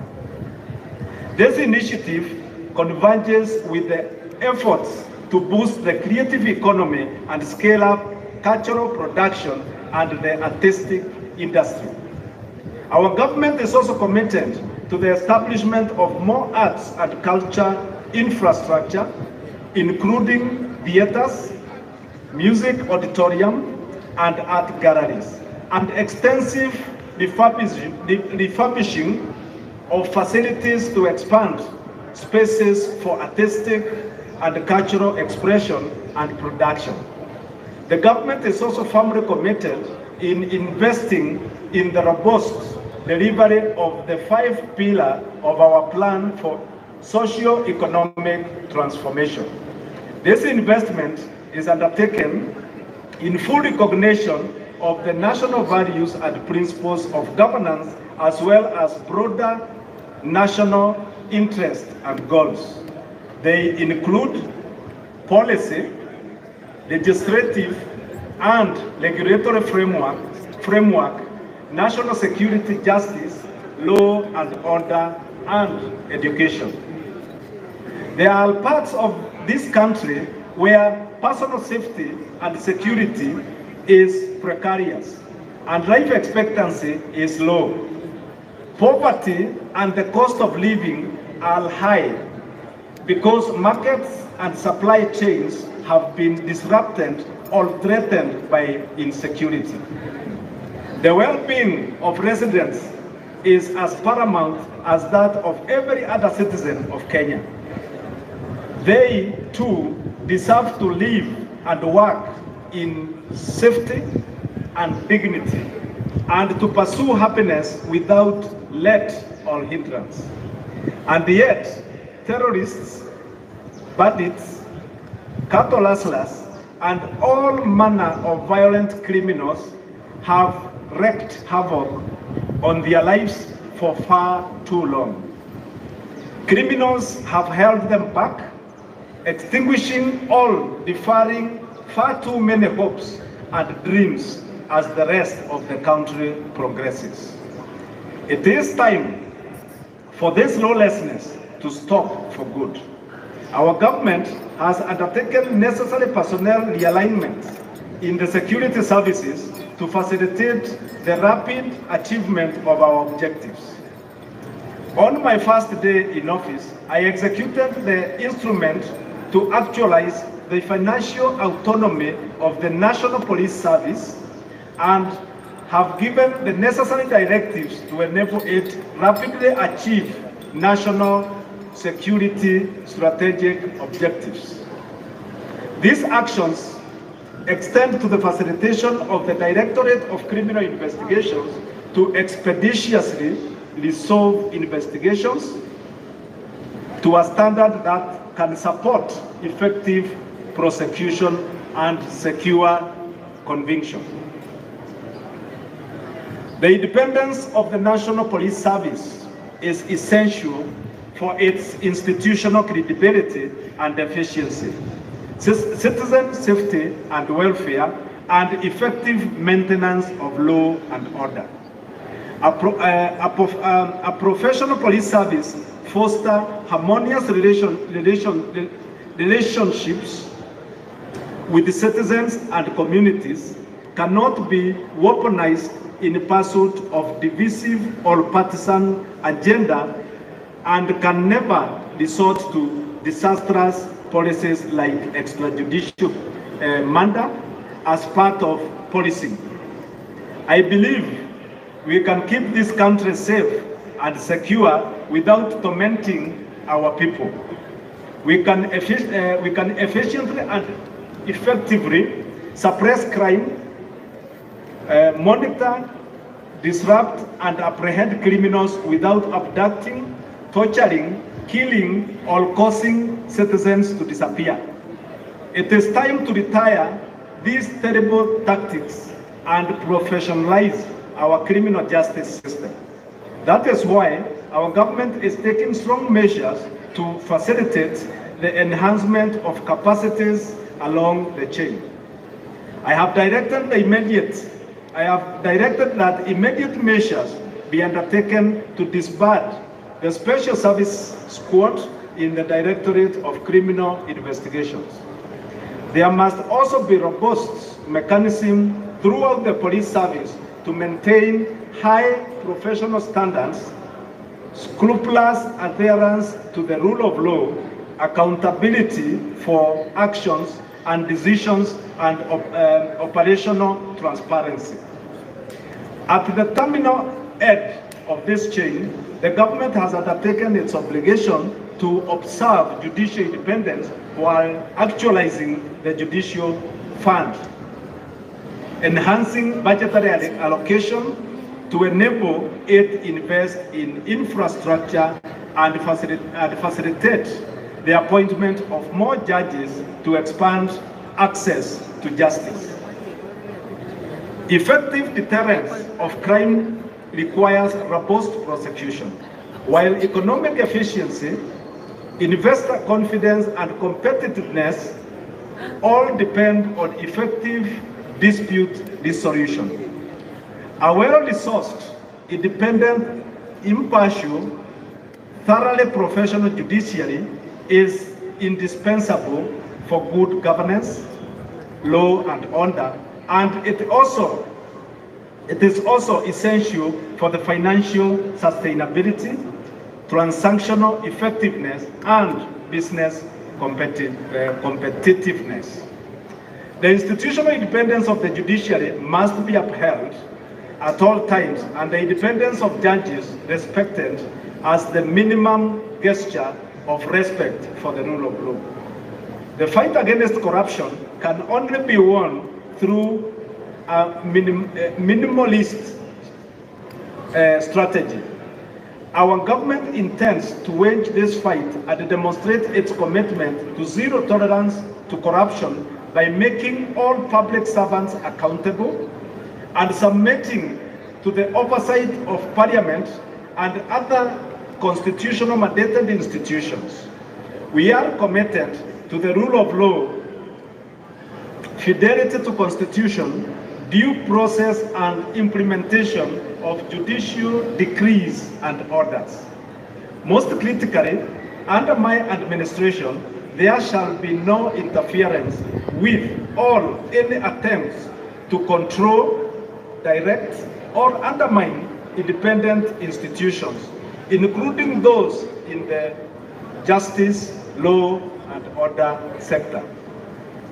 The National Police Service, the Office of the Director of Public Prosecutions, the Judiciary, and the Ethics and Anti-Corruption Commission shall perform their duties independently and professionally, and likewise subject themselves to oversight by appropriate agencies.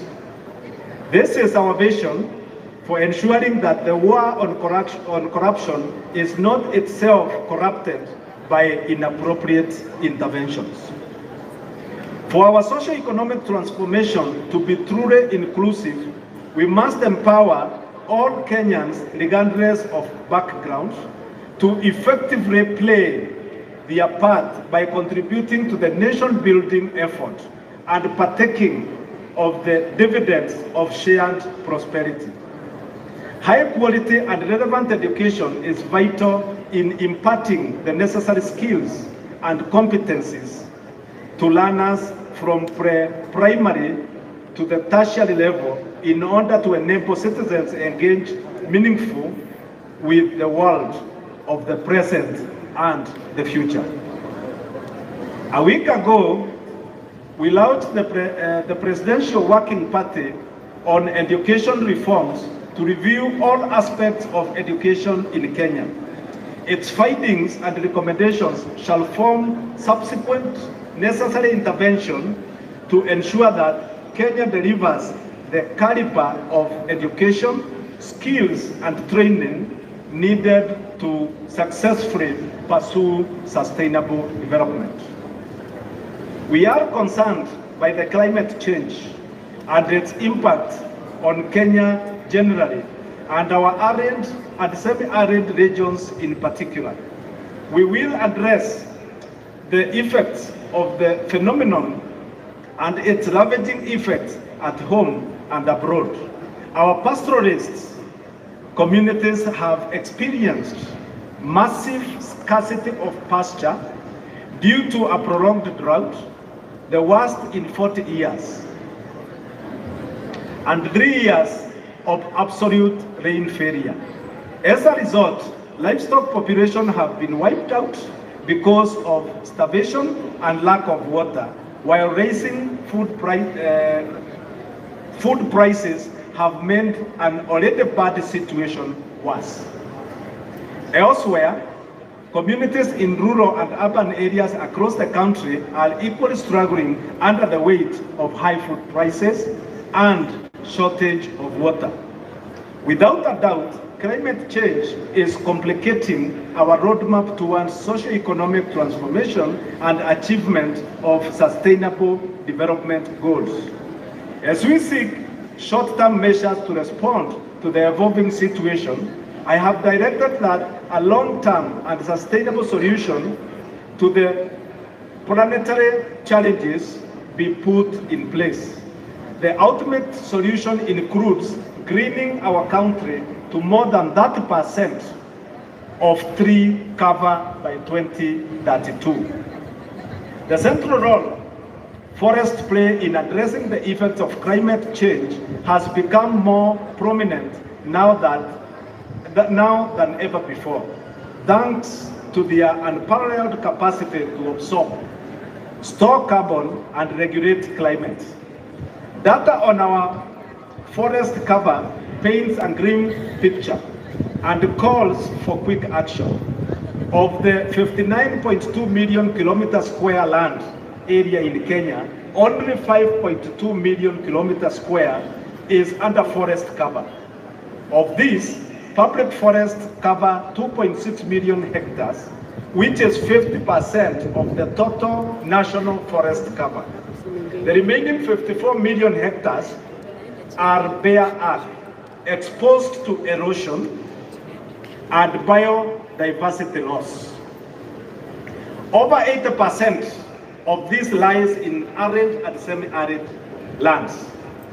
The 10 counties with the highest forest cover are Nyeri, Lamu, Vihiga, Kirinyaga, Elgeyo Marakwet, Meru, Embu, Murang'a, Kilifi, and Nyandarua.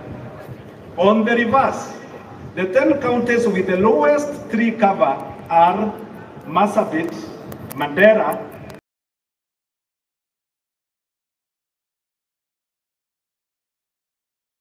Wajir, Isiolo, Siaya, Migori, Gusii, Machakos, Taita Taveta, and Uasin Gishu.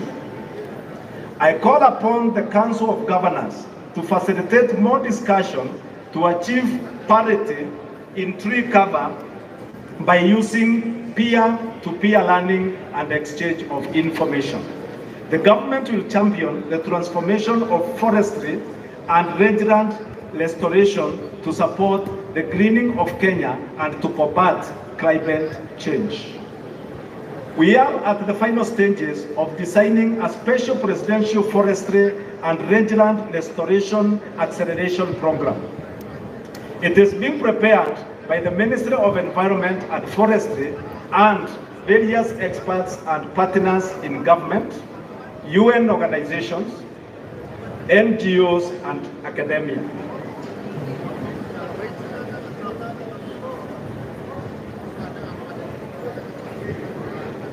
This will eventually lead to rehabilitation and restoration of 10.6 million hectares through constituency nerve centers in the 290 constituencies, as well as some special selected ecosystem and water towers threatened by degradation and destruction. To achieve this, the noise is increasing. Are we together? We are still on the presidential speech cadre. To achieve this ambitious plan, the government will continue to support efforts by the Kenya Forestry Research Institute, KEFRI, in high-quality tree seeds production, collection, processing, testing, and distribution of the 18 tree seed centers in Gede in Kilifi, Kitui, Mogoga in Kiambu, Garissa, Migori, Kakamega, Londiani in Kericho, Tarbo in Uasin Gishu, and Marigat in Baringo. Others are Rumuruti in Laikipia, Nyeri, Turkana, Kibwezi in Makueni, Meru, Wajir, Maseno in Kisumu, Lamu, and Taita Taveta. This will boost KEFRI storage capacity from the current 60 metric tons a year to 240 metric tons in 10 years. This will inject 100 billion into the economy as a result of green jobs created from the seedling production. Agroforestry and farming of avocados, mangoes, and macadamia should also open new value chain for our export market, creating new green jobs in our sector. I therefore urge all Kenyans to support the government call to grow at least 15 billion trees in the next 10 years. Deforestation in the presidential program will be undertaken by youth and women groups, civil society, community, and religious organizations, leveraging on private sector and government financing. To ensure sustainability funding, Kenya is developing policies and strategies to tap into the global carbon market opportunities accessible through carbon trading.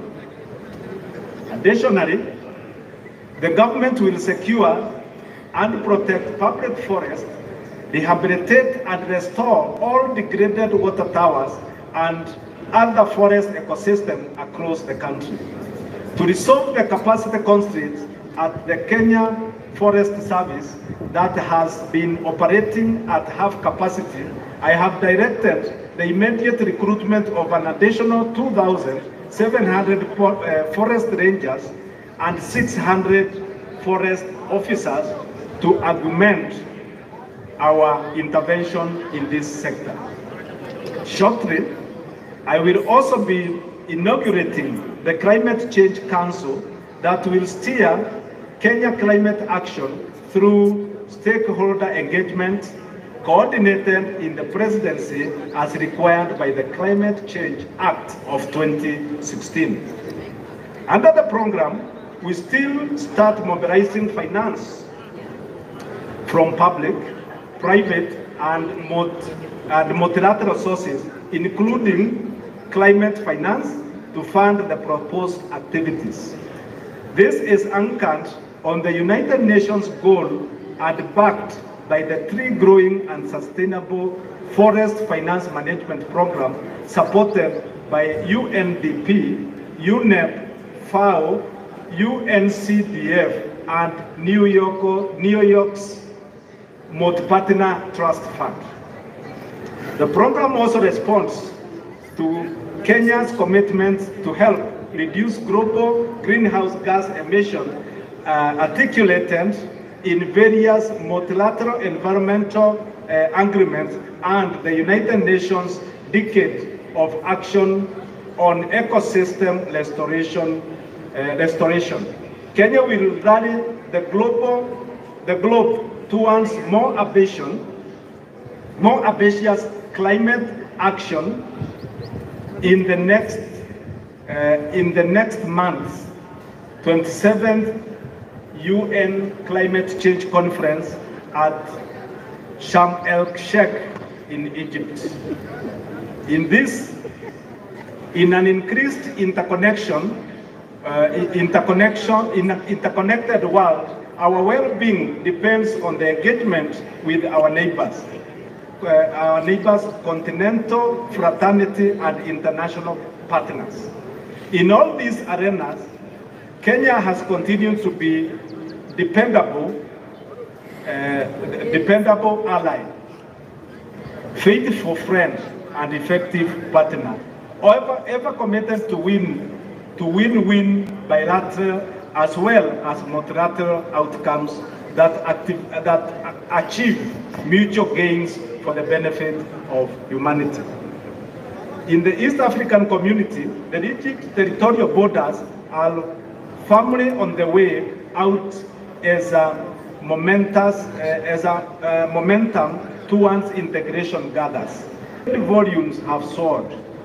The community is becoming even more tightly connected with infrastructure system crisscrossing the member countries.